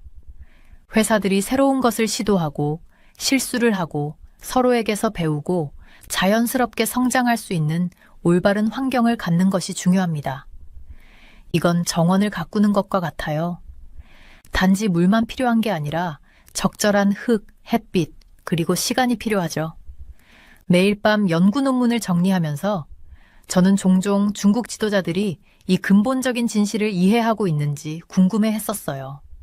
얼마나 많은 돈을 쓰든 상관없이 기술적 돌파구가 일정에 맞춰 생기도록 강제할 수는 없어요. 그것이 중국의 칩 야망의 핵심에 있는 진짜 역설입니다. 그들이 엄청난 지출을 통해 따라잡으려고 필사적으로 노력할수록 성공으로 가는 진정한 길은 더욱 그들의 손가락 사이로 빠져나가고 있었죠. 제 사무실 창가에 서서 석양이 제네바의 스카이라인을 황금빛으로 물들이는 모습을 바라봤어요. 제 책상은 지난 20년 동안의 제 경력에서 모은 보고서, 데이터 시트, 분석 문서들로 가득 차 있었습니다. 이 모든 자료들은 중국의 반도체 여정에 관해 같은 이야기를 들려주고 있었죠. 중국은 한국의 첨단 기술을 계속 쫓아갈 수 있지만 항상 추격자로 남을 것이다 라고 저는 혼잣말을 했어요. 다가오는 발표에서 이것을 어떻게 완벽하게 설명할지 생각하고 있었습니다. 이건 정치적인 문제나 편을 가르는 것이 아니었어요. 이건 현실 세계에서 기술이 어떻게 발전하는지를 이해하는 것이었습니다. 컴퓨터 칩을 만드는 방법을 연구하는 긴 경력 동안 저는 기술의 선두주자가 되기 위해서는 단순히 돈과 큰 꿈 이상의 것이 필요하다는 것을 배웠어요. 새로운 아이디어가 자유롭게 흐르고 다른 나라의 회사들이 함께 일할 수 있으며 정부 관료가 아닌 시장이 어떤 아이디어가 가치 있는지 결정하는 환경이 필요했습니다. 5년 전 중국의 반도체 공장을 방문했던 때가 기억나요. 그 건물은 엄청나게 크고 수십억 달러가 들어간 새 장비로 빛나고 있었어요. 정부 관료들은 자랑스럽게 저를 안내하며 모든 첨단 기계들을 가리켰었습니다. 하지만 제가 수율, 얼마나 많은 칩이 제대로 작동하는지에 대해 자세한 질문을 했을 때 그들은 모호해지고 주제를 바꿨었죠.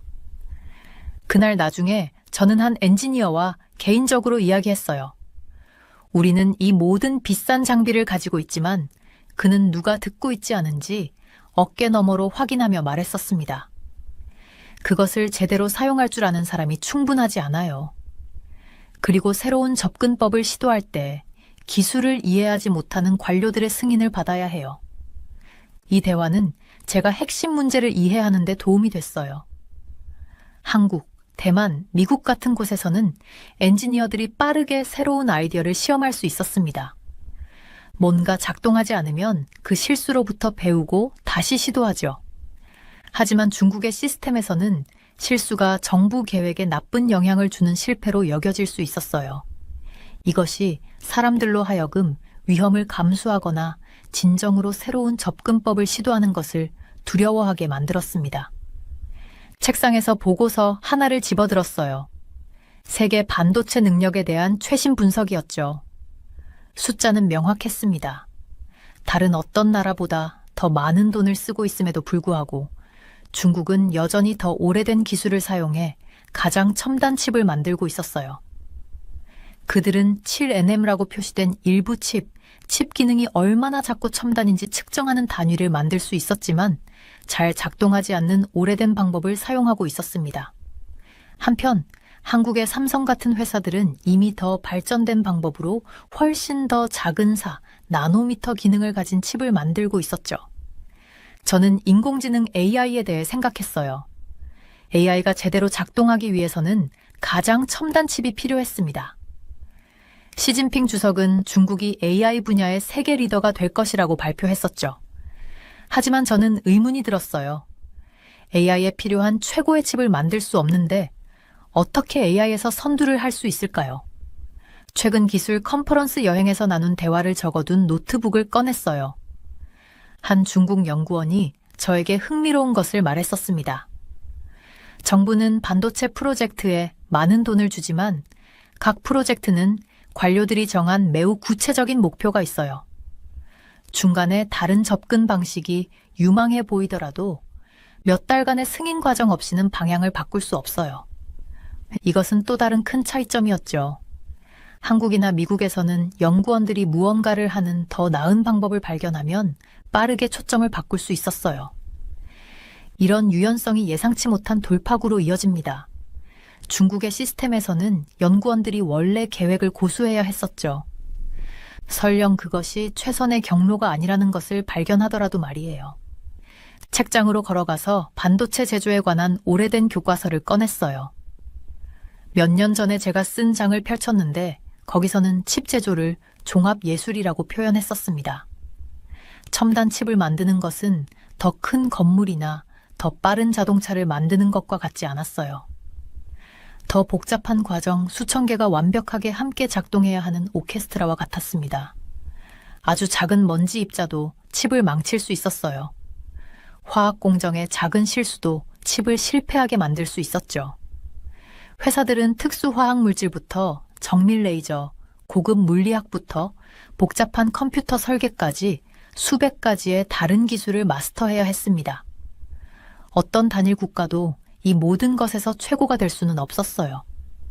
이것이 바로 가장 성공적인 칩 회사들이 전 세계의 파트너들과 협력하는 이유였습니다. 한국의 삼성은 네덜란드의 장비, 일본의 화학 물질, 그리고 미국 대학의 연구를 기반으로 한 설계를 사용했어요. 대만의 TSMC는 수십 개국의 수백 개 회사와 협력했었죠.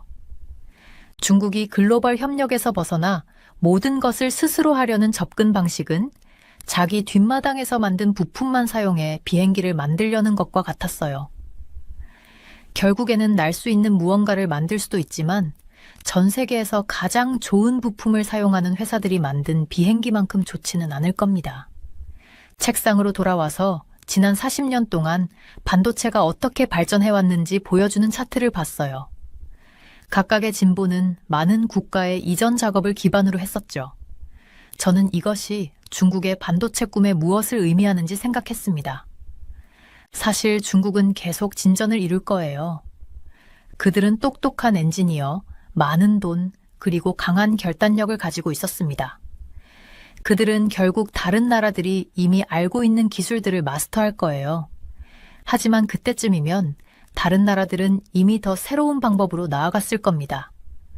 이것이 제가 중국이 항상 따라잡으려고 노력하는 추격자로 남을 것이라고 말하는 이유였어요. 지난달 한국인 칩 디자이너와 나눈 대화가 기억납니다. 우리는 중국이 한국을 따라잡고 있다는 주장에 대해 논의하고 있었죠. 걱정되세요? 제가 그에게 물었어요. 그는 미소 지으며 말했었습니다. 우리는 그들이 따라잡기를 기다리며 가만히 앉아있지 않아요. 그들이 우리가 이미 알고 있는 것을 배우는 동안 우리는 다음 세대의 기술을 개발하고 있어요. 이것이 바로 문제에 돈을 던지는 것이 왜 해결책이 되지 않는지의 핵심이었죠. 혁신은 단순히 살 수 있는 것이 아니었어요. 그것은 실험할 자유, 국경을 넘는 협력, 회사 간의 경쟁, 그리고 정부 계획에서 가장 좋게 들리는 아이디어가 아닌 최고의 아이디어에 보상하는 시장의 복잡한 조합에서 오는 것이었습니다. 저는 다가오는 연설을 위한 메모를 쓰기 시작했어요. 중국 칩 산업의 실제 상태는 정부 발표나 야심찬 목표에서 찾을 수 없다는 것을 설명해야 했습니다. 그것은 측정 가능한 결과에서 찾을 수 있었어요. 그들이 얼마나 많은 자체 칩을 만들 수 있는지, 글로벌 시장에서의 점유율, 그들의 칩이 얼마나 많이 제대로 작동하는지, 그리고 그 칩들이 실제로 무엇을 할 수 있는지였죠. 이러한 현실 세계의 척도로 볼 때 중국의 많이 이야기되는 반도체 부상은 현실보다는 희망에 가까웠어요. 중국과 한국 같은 선두주자들 사이의 격차는 일부 보고서가 제안하는 것처럼 빠르게 좁혀지지 않았습니다. 사실 가장 첨단 기술에서는 그 격차가 더 넓어질 수도 있었어요. 제네바의 밤이 내리며 저는 메모를 정리하고 잠자리에 들 준비를 했어요.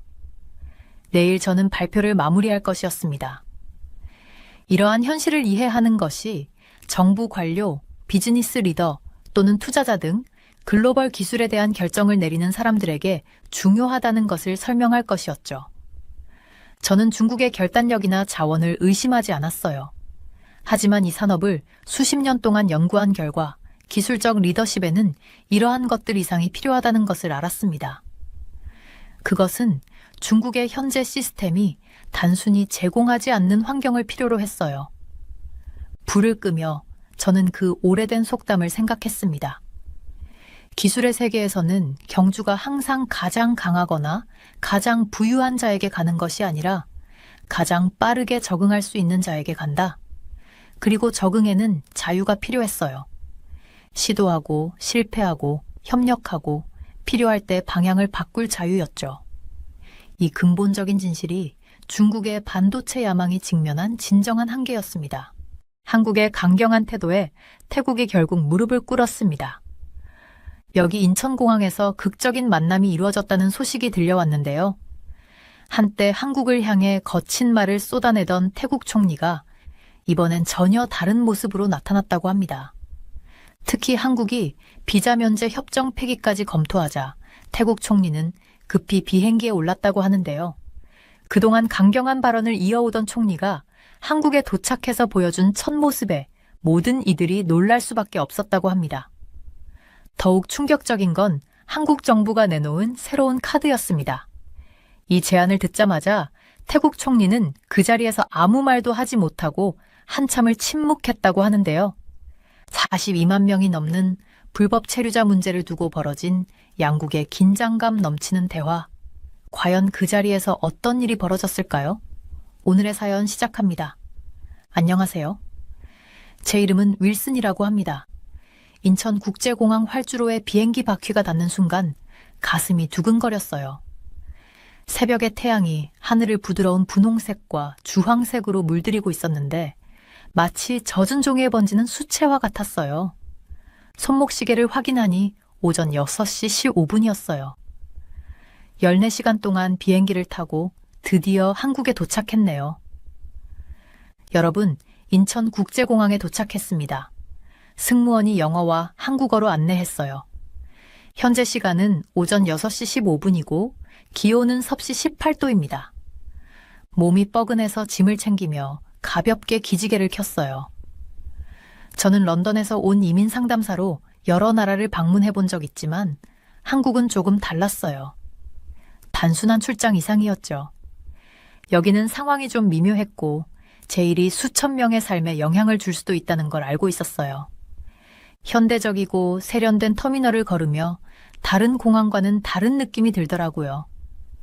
모든 것이 정말 깨끗했고 대리석 바닥은 아침 햇살을 받아 반짝였어요. 한국어, 영어, 중국어로 된 표지판들이 여행객들을 안내하고 있었어요. 주변 카페에서 나는 커피 향과 공항 특유의 소독약 냄새가 공기 중에 섞여 있었어요. 그런데 뭔가 더 있었어요. 공항 안에 긴장감이 흐르고 있다는 걸 바로 느낄 수 있었어요. 공항 직원들은 빠르고 목적 있는 걸음으로 움직였고 보안 요원들은 주에 깊게 사람들을 살피고 있었어요. 출입국 심사대에서는 직원들이 여권을 하나하나 신중하게 살펴보며 평소보다 시간이 더 걸리는 듯 했어요. 외국인 방문자 줄에 서서 앞사람들이 심사를 받는 모습을 지켜봤어요. 어린 자녀가 있는 한 가족이 서류를 꺼내느라 분주했고 나이 든 부부는 출입국 심사관의 영어를 이해하지 못해 난처해 보였어요. 반면에 한 정장 차림의 사업가는 능숙하게 절차를 마치고 지나가더군요. 제 차례가 되자 영국 여권과 출입국 서류를 건넸어요. 젊은 심사관은 표정은 무표정했지만 직업란에 적힌 이민 상담사라는 직업을 보고 약간의 호기심이 담긴 눈빛을 보였어요. 방문 목적이 무엇인가요? 그는 또렷한 영어로 물었어요. 비즈니스 미팅입니다. 저는 간단하게 대답했어요. 한국이 새로운 이민 정책을 어떻게 시행하는지, 특히 태국 국적자에 대해 어떤 접근을 취하는지 알아보러 왔다는 말은 하지 않았어요.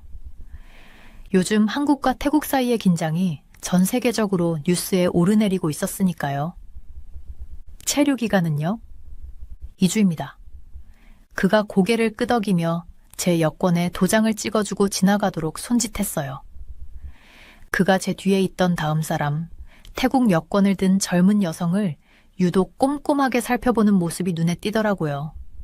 짐을 끌며 입국장으로 나오자 여기저기서 사람들이 환영 팻말을 들고 서 있었어요.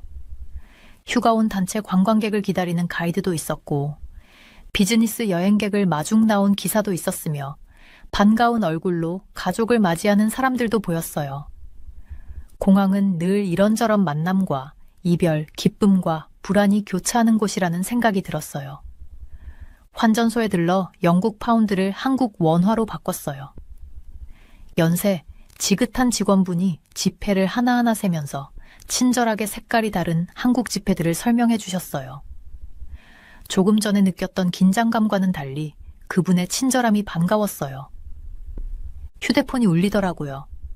현지 이민사무소의 박 씨에게서 온 메시지였어요.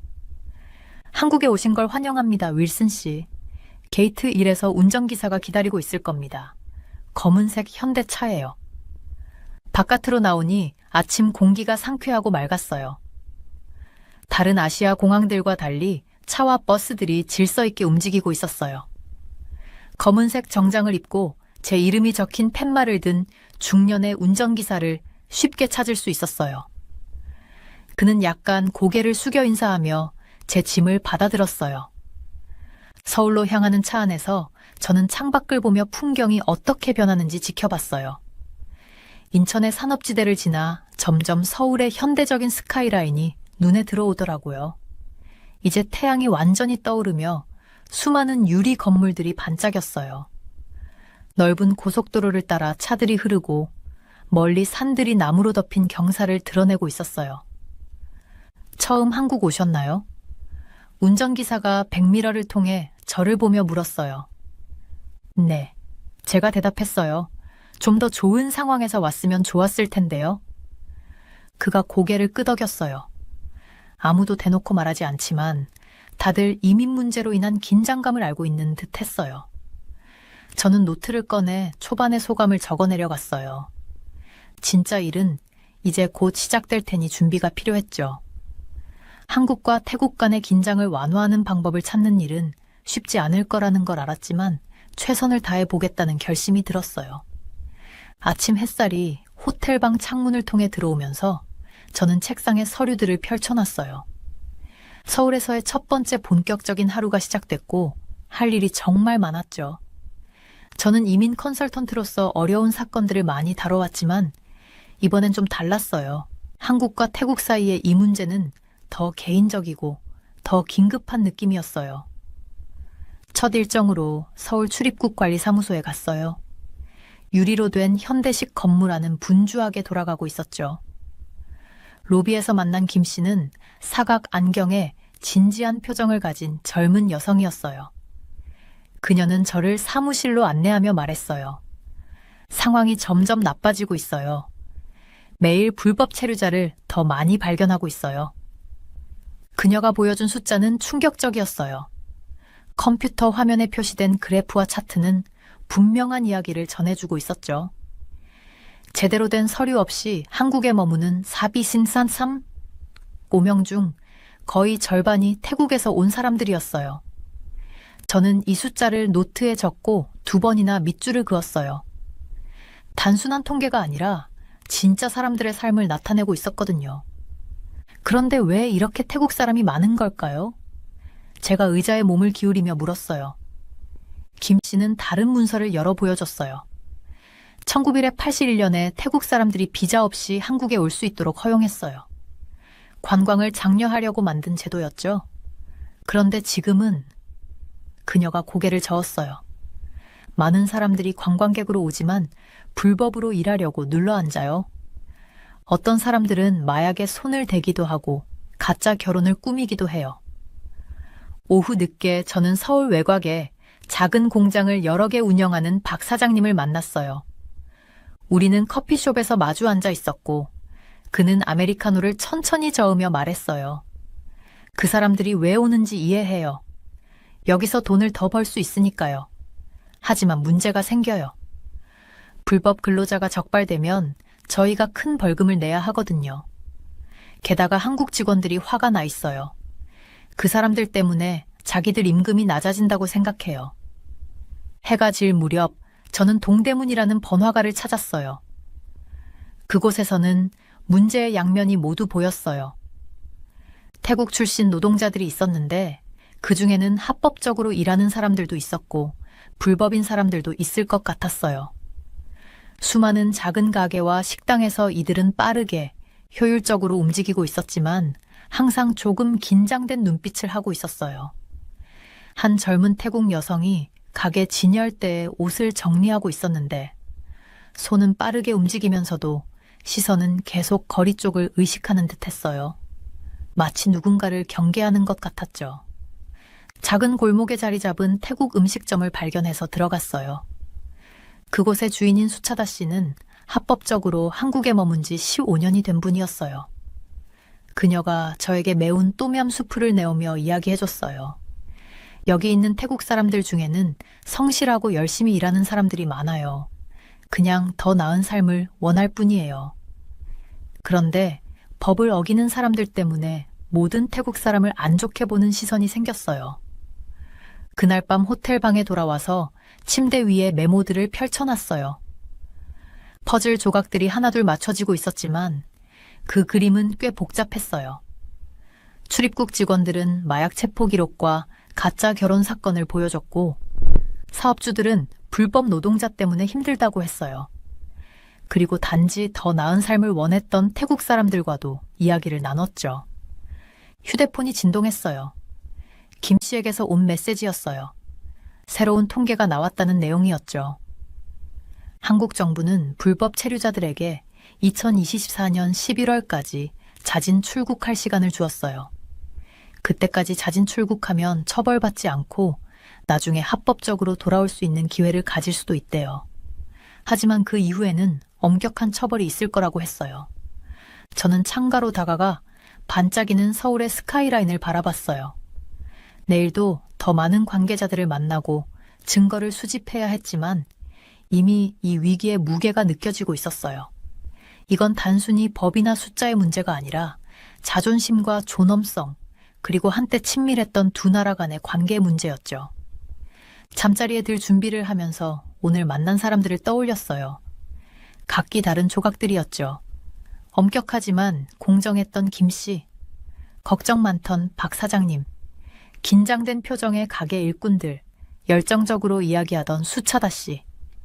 그들의 이야기가 머릿속에서 뒤섞이며 복잡한 이 상황의 모습이 그려졌어요. 내일은 더 많은 시각들이 이 퍼즐에 추가되겠죠. 저는 휴대폰을 다시 확인하면서 가슴이 두근거렸어요. 방금 받은 메시지를 읽어보니 태국 총리가 한국 이민국 관계자들과 긴급 회의를 하기 위해 인천공항에 오신다는 거였어요. 단순한 회의가 아니었어요. 이 만남이 태국과 한국 간의 관계를 완전히 바꿔놓을 수도 있는 중요한 순간이었죠. 서둘러 서류 가방을 챙기고 택시를 잡아 타러 뛰어나갔어요. 아침 교통은 꽤 혼잡했고 저는 시계를 계속 확인했어요. 매 순간이 소중하게 느껴졌거든요. 이민국 컨설턴트로 일하면서 긴장감 넘치는 상황을 많이 겪어봤지만 이번엔 뭔가 다르다고 느껴졌어요. 한국에 살고 있는 수천 명의 태국인들의 미래가 걸려있는 일이었으니까요. 인천공항에 도착했을 때 평소 북적이는 여행객들의 소란이 한층 가라앉은 듯했어요. 경비원들이 사설 회의실 근처에서 경계하는 모습이었고 표정이 굳어 있더라고요. 저는 신분증을 보여주고 근처 대기 장소로 안내를 받았어요. 유리병 너머로 보니 관계자들이 서류를 들고 분주히 오가며 조용히 대화를 나누고 있었어요. 곧 태국 총리가 작은 자문단과 함께 도착하셨어요. 피곤한 기색이 역력했지만 굳은 표정으로 목적지로 향하는 모습이었어요. TV에서 보던 것보다 실제로 보니 더 인간적이라고 해야 하나. 걱정스러운 눈빛 속에서도 강인함이 느껴졌어요. 마치 무거운 짐을 지고 가는 사람 같았죠. 잠시 후 한국 이민국 장관님이 도착하셨어요. 저는 그분의 명성을 잘 알고 있었어요. 한국의 이민법에 대해선 절대 양보하지 않는다고 해서 철의 장관이라 불리는 분이셨거든요. 남색 정장을 입고 자신감 넘치는 모습으로 걸어오셨고 태국 총리께 정중히 인사드렸는데 얼굴엔 어떤 감정도 드러나지 않았어요. 저는 방 한쪽에 앉아서 회의를 지켜볼 수 있는 허가를 받았어요. 그 방 안에는 긴장감이 가득해서 손으로 만질 수 있을 정도였어요. 방 자체는 현대적이고 밝은 느낌이었고 중앙에 긴 테이블이 놓여 있었어요. 각 나라의 국기가 구석에 서 있었고 창문 너머로는 비행기들이 이착륙하는 모습이 보여서 우리가 두 나라의 관문에 있다는 게 실감이 났어요. 태국 총리가 먼저 입을 여셨어요. 한국의 우려를 이해합니다. 총리님이 영어로 말씀하셨어요. 차분하지만 절박한 어조였어요. 하지만 우리 국민들을 위해 해결책을 찾아야 합니다. 많은 태국 노동자들이 여기서 생활을 꾸렸고 한국 경제에 기여하고 있습니다. 그들은 한국 친구들도 있고 가족을 이룬 사람도 있습니다. 한국 장관님은 두 손을 테이블 위에 얹고 신중하게 들으셨어요. 장관님이 입을 떼셨을 땐 말투가 분명하고 차분했어요. 저희도 태국과 태국 국민을 존중합니다. 라고 하셨어요. 하지만 우리 법은 지켜져야 합니다. 불법 체류하는 태국인의 숫자가 너무 많아졌어요. 이 문제를 더 이상 간과할 수 없습니다. 두 사람의 대화는 마치 한 발짝씩 내딛는 춤 같았어요. 한 걸음 한 걸음이 모두 중요했죠. 태국 총리는 한국어를 배우고 공장과 농장에서 열심히 일하는 태국 노동자들의 이야기를 꺼냈어요. 한국 장관님은 불법 체류와 범죄에 관한 통계로 답했어요. 두 지도자 모두 각자의 국민과 나라의 자존심을 지키려 하고 있었어요. 대화가 점점 팽팽해지던 중 한국 장관님이 다음 계획을 밝혔어요. 저희는 비자 면제 협정을 중단하는 방안을 검토 중입니다. 라고 발표하셨죠. 그 말이 조용한 방 안에 무겁게 울려 퍼졌어요. 태국 총리님의 얼굴에 충격이 스쳤어요. 1981년부터 이어져 온 비자 면제 협정이었거든요. 이 협정 덕에 태국 국민들이 관광 목적으로 한국을 쉽게 방문할 수 있었는데 그걸 중단한다는 건 마치 40년 동안 열려있던 문을 닫는 것과도 같았죠. 태국 자문단은 서류를 펼치고 통계를 들여다보며 긴급하게 속삭였어요. 총리님은 손을 들어 그들을 조용히 시킨 후 천천히 일어나셨어요. 힘을 모으는 듯한 모습이었죠. 한국의 법을 깊이 이해하고 존중합니다. 총리님이 감정이 느껴지는 목소리로 말씀하셨어요. 하지만 양국의 존엄을 지킬 수 있는 길을 함께 찾아봅시다. 저희 나라는 오랜 시간 친구였습니다. 태국 군인들이 한국 전쟁 때 한국군과 함께 싸웠고 어려운 시기에 서로를 도왔습니다. 이 문제로 우리 우정을 깨지 않기를 바랍니다. 방안은 잠시 침묵에 잠겼어요. 밖에서 들리던 비행기 소리조차 희미해지는 듯했어요. 저도 숨을 죽이고 있었어요. 마치 역사적인 순간을 목격하고 있는 기분이었어요. 한국 장관님의 얼굴이 아주 살짝, 정말 미세하게 부드러워지는 게 느껴졌어요.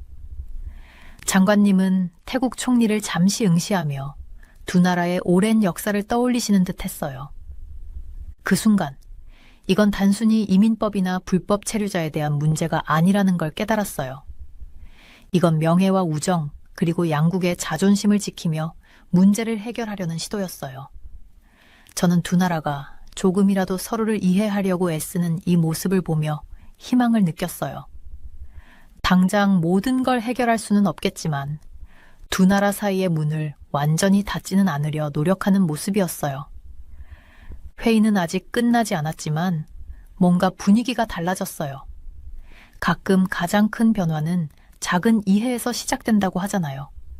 그리고 저는 인천공항의 그 밝은 방 안에서 바로 그런 순간을 보고 있었어요.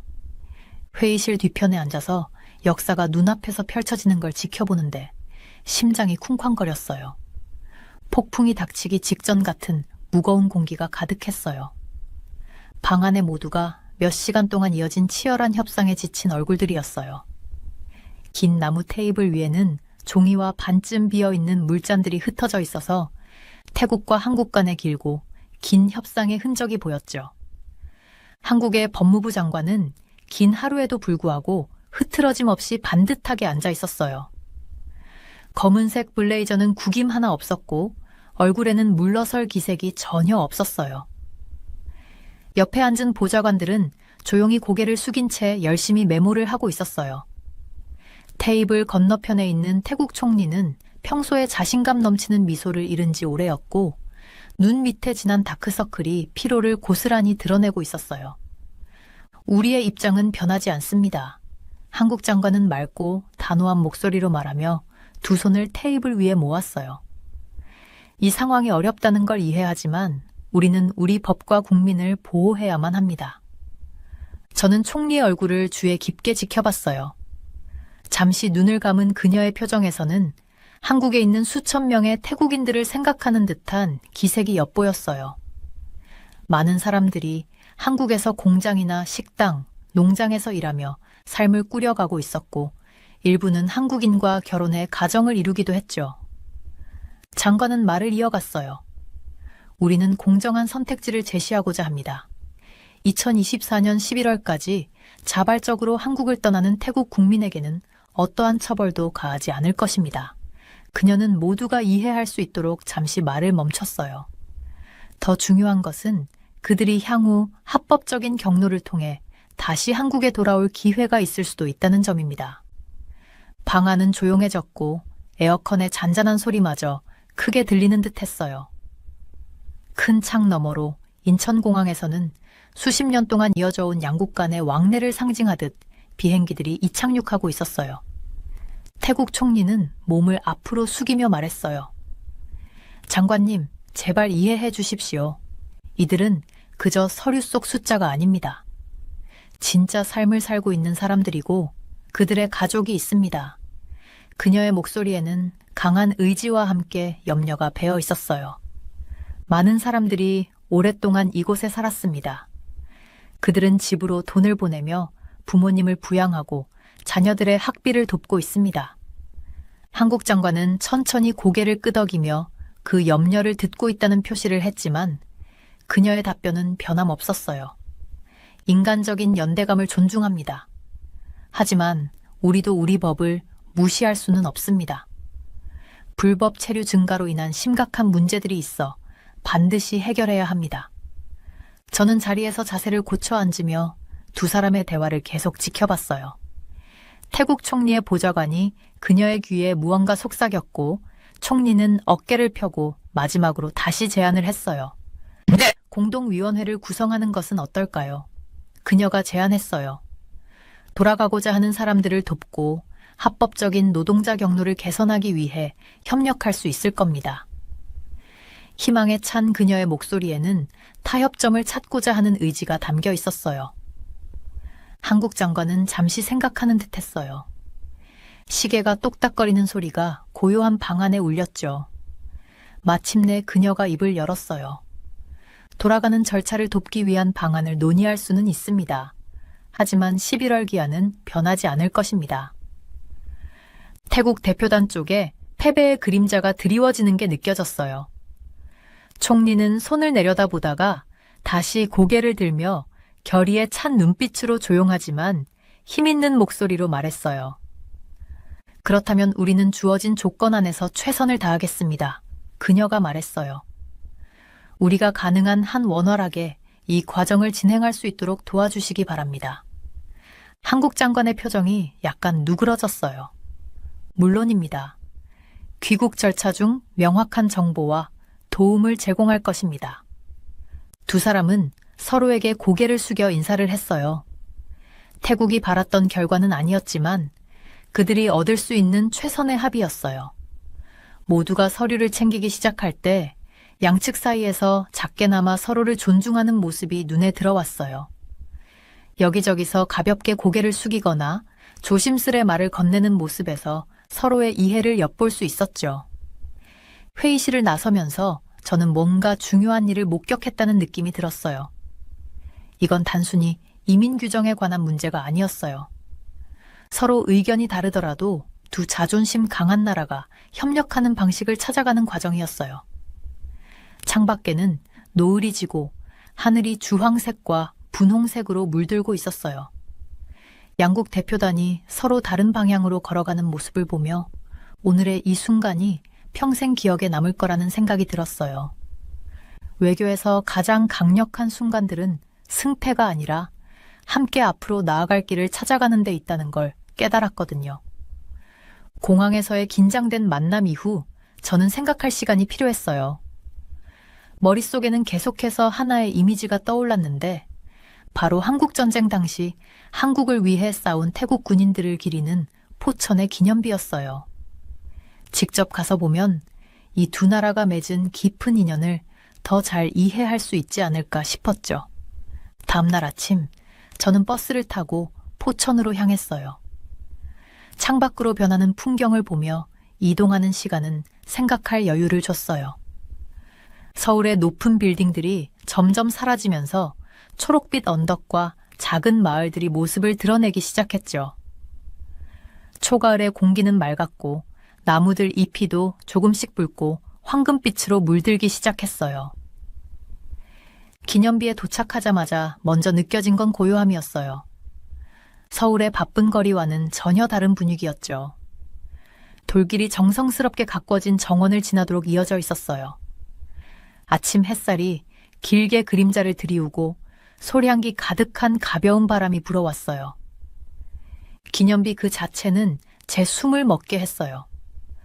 거대하거나 화려하지는 않았지만 묵직한 품격이 느껴져서 잠시 멈춰 서게 되더라고요. 주 건물은 매끈한 회색 돌로 만들어졌는데 아침 햇빛에 은은하게 빛났어요. 양쪽으로는 벽이 보호하듯 둥글게 펼쳐져 있었고 그 벽에는 태국 군인들의 이름이 새겨져 있었어요. 단순한 이름이 아니라 각각의 이름이 수천 마일 떨어진 곳에서 한국의 자유를 위해 싸우러 온 누군가의 아들, 형제, 아버지를 의미했죠. 저는 천천히 걸으면서 새겨진 이름들을 손가락으로 따라가 봤어요. 여기 태국의 연계가 잠들어 있다 라고 한글과 태국어로 적혀 있는 문구가 눈에 들어왔어요. 그 아래로 수많은 이름들이 줄지어 새겨져 있었죠. 저는 그 이름들을 한 명씩 발음해 보려 애쓰면서 열대 지방에서 온 젊은이들이 한국의 추운 겨울을 견디며 싸웠을 생각을 했어요. 그때 연세 지긋한 한국인 관리인이 저를 보고 다가왔어요. 김 선생님이라 하셨는데 따뜻한 미소를 지으셨어요. 영어가 유창하지는 않았지만 기념비에 대해 이야기할 때는 눈빛이 반짝였어요. 여기 있는 이름들 하나하나가 한국의 미래를 믿은 사람들이에요. 그는 벽을 가리키며 그렇게 말씀하셨죠. 김 선생님은 역사 속 이야기를 생생하게 들려주셨어요. 굶주린 한국 아이들에게 자신의 쌀 배급을 나눠줬던 태국 군인들, 군인뿐만 아니라 마을 주민들에게도 치료를 해주었던 태국 의료진 이야기를요. 그들은 단순한 동맹이 아니었어요. 김 선생님은 감정이 북받친 듯한 목소리로 말씀하셨어요. 그들은 우리의 형제가 되었어요. 저는 근처 벤치에 앉아 그 모든 이야기를 가만히 곱씹었어요. 그때 한국의 학생들 몇 명이 현장 학습으로 기념비에 도착했어요. 선생님은 기념비의 의미를 조용히 설명했고 학생들은 작은 하얀 꽃다발을 벽 아래에 놓았어요. 몇몇 학생은 한국 전통 방식으로 깊이 허리를 숙여 예를 표했어요. 그 장면은 저에게 강한 울림을 주었어요. 전쟁이 끝난 지 수십 년이 지난 지금 한국의 아이들이 그들의 나라를 지키기 위해 목숨을 바친 태국 군인들을 기리며 경의를 표하고 있었죠. 그 모습을 보며 현재 태국과 한국 사이의 상황을 다르게 생각하게 되었어요. 물론 불법 이민 문제 같은 심각한 문제들이 해결되어야 하지만 그 모든 긴장과 엄격한 정책 아래에는 깊은 존경과 공유된 희생의 기반이 있었던 거죠. 저는 그곳에서 몇 시간을 보냈어요. 방문객들이 오가는 모습을 지켜보며 각자의 반응이 달랐지만 모두들 저와 비슷한 생각에 잠긴 듯한 표정으로 떠나가더라고요. 어떤 분들은 훈장을 단 나의 지긋한 참전 용사였고 어떤 분들은 이 역사를 처음 접하는 젊은 관광객들이었어요. 해가 저물 무렵 저는 마지막으로 기념비 주변을 한 바퀴 더 돌았어요. 저녁 햇빛 속에서 벽에 새겨진 이름들이 더욱 빛나 보였어요. 이 태국 군인들이 한국의 가장 어두운 시기에 이곳으로 와준 것에 대해 생각해 봤어요. 그들은 비자나 노동 허가 같은 걸 따지지 않았죠. 그저 도우러 왔을 뿐이었어요.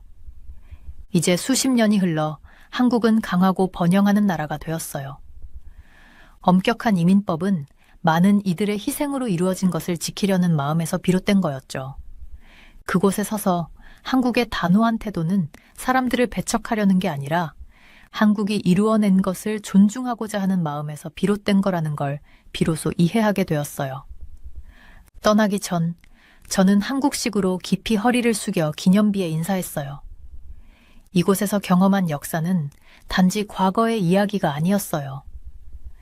나라들이 어려운 문제에 직면하더라도 진정한 우정과 희생의 끄는 길을 찾아낼 수 있다는 걸 다시금 일깨워줬죠.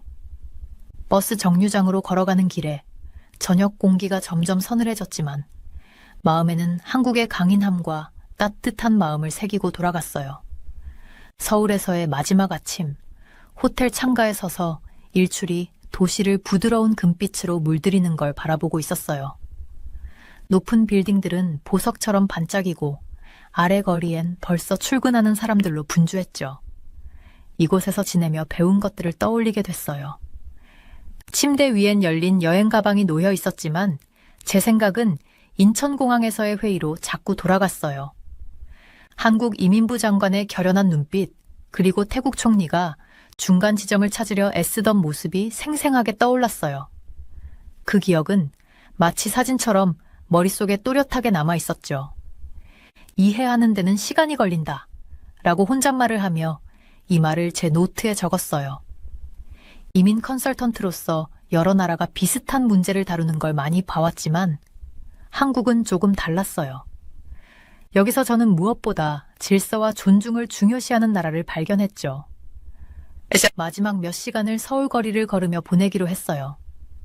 아침 공기는 상쾌했고 작은 카페들에서 갓 구운 빵과 커피 향이 흘러나왔어요. 전통 찻집에 들러 녹차 한 잔을 주문했더니 나이 지긋한 주인분이 따뜻하게 미소 지으며 차를 내주셨어요. 엄격한 규칙 속에서도 한국 특유의 환대가 존재한다는 걸 다시 한번 느꼈죠. 차를 마시며 노트북으로 최종 보고서를 작성하기 시작했어요. 이제는 이야기를 정말 이해하게 되었기에 글이 자연스럽게 써졌어요.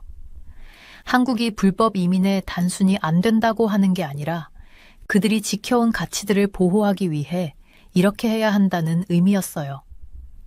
한국은 뒷문으로 몰래 들어오는 대신 앞문으로 당당히 들어오길 원하는 거였죠. 포천에서 태국군 추모비를 방문했던 기억도 떠올랐어요. 그 경험은 제게 많은 것을 변화시켰어요. 용감한 태국 병사들은 전쟁 중에 한국과 함께 싸웠고 그로 인해 두 나라 사이에 유대가 생겼죠. 이제 수십 년이 지난 지금 두 나라는 서로의 현재 필요를 존중하면서 그 우정을 기억할 필요가 있었어요. 보고서에는 태국이 자국민에게 한국 법을 더 잘 이해시키는 방법에 대해 설명했어요. 교육이 핵심이다 라고 적었어요.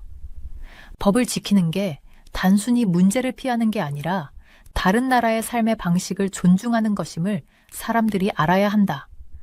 테이블 옆을 고등학생들이 지나갔어요. 가방에 달린 알록달록한 핀과 키체인들이 눈에 띄었죠. 이 아이들을 보니 한국이 과거를 존중하면서도 미래를 향해 나아가고 있는 나라라는 생각이 들었어요. 한국의 성공은 쉽게 이루어진 게 아니라 분명한 규칙과 강한 가치관, 그리고 노력으로 이루어진 것이었죠. 연구를 하며 알게 된 불법 체류자들에 대해서도 생각해 봤어요. 그들 중 많은 이들이 더 나은 삶을 꿈꾸며 한국에 왔어요. 전 세계 어디서나 마찬가지겠지만 꿈을 이루려면 올바른 길을 따라야 해요. 저는 한국이 비자 절차를 더 명확하게 만들고 태국은 자국민이 합법적인 방법으로 해외에서 일할 수 있도록 돕는 방향으로 두 나라에 제안을 썼어요. 찻집을 떠나기 전 보고서에 개인적인 관찰도 추가했어요. 한국의 고궁들이 현대적인 고층 빌딩 옆에 당당히 서 있는 모습이 마치 한국의 전통 가치가 현대 법률과 함께 공존하는 것 같았어요. 이 나라는 과거에 갇혀 있는 게 아니라 자기 정체성을 지키면서도 앞으로 나아가는 방법을 찾은 나라였죠. 호텔로 돌아가는 길에 공사 현장을 지나갔는데 작업자들이 안전규칙을 철저히 지키고 있는 모습이 눈에 들어왔어요.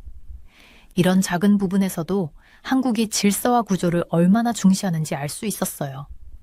이건 단순히 엄격한 게 아니라 모두가 자기 역할을 알고 같은 규칙을 따르는 사회를 만들기 위한 거였어요. 호텔방에서 마지막 보고서 작성을 마무리하며 강력한 권고사항들을 적었어요. 태국 측에선 한국 문화와 법을 이해할 수 있는 더 나은 프로그램을 만들고 한국 측에선 비자 요구 사항을 더 명확하고 쉽게 이해할 수 있도록 고려해보라는 제안이었어요.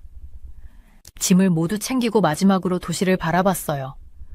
오후 햇살이 한강을 마치 다이아몬드처럼 반짝이게 만들었죠.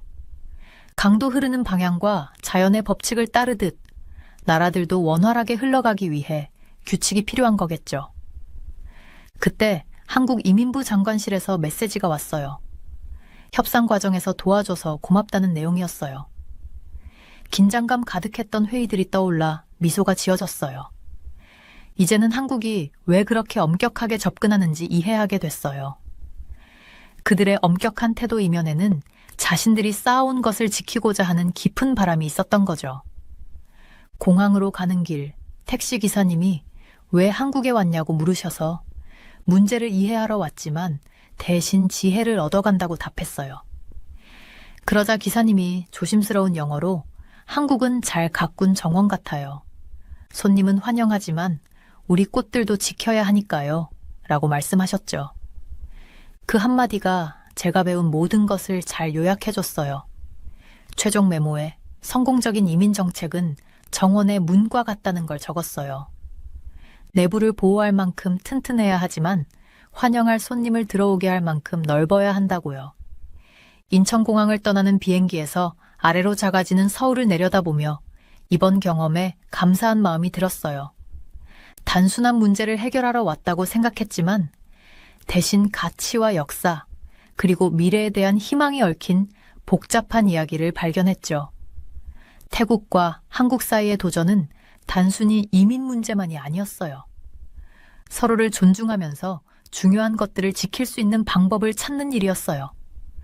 서로에 대한 이해와 존중, 그리고 인내심이 가장 튼튼한 다리를 만들어준다는 걸 이번에 배웠어요. 한국은 좋은 울타리와 좋은 이웃이 함께할 수 있다는 걸, 그리고 두 나라가 존중으로 문을 열고 조심스럽게 닫을 줄 알아야 한다는 걸 가르쳐 줬어요.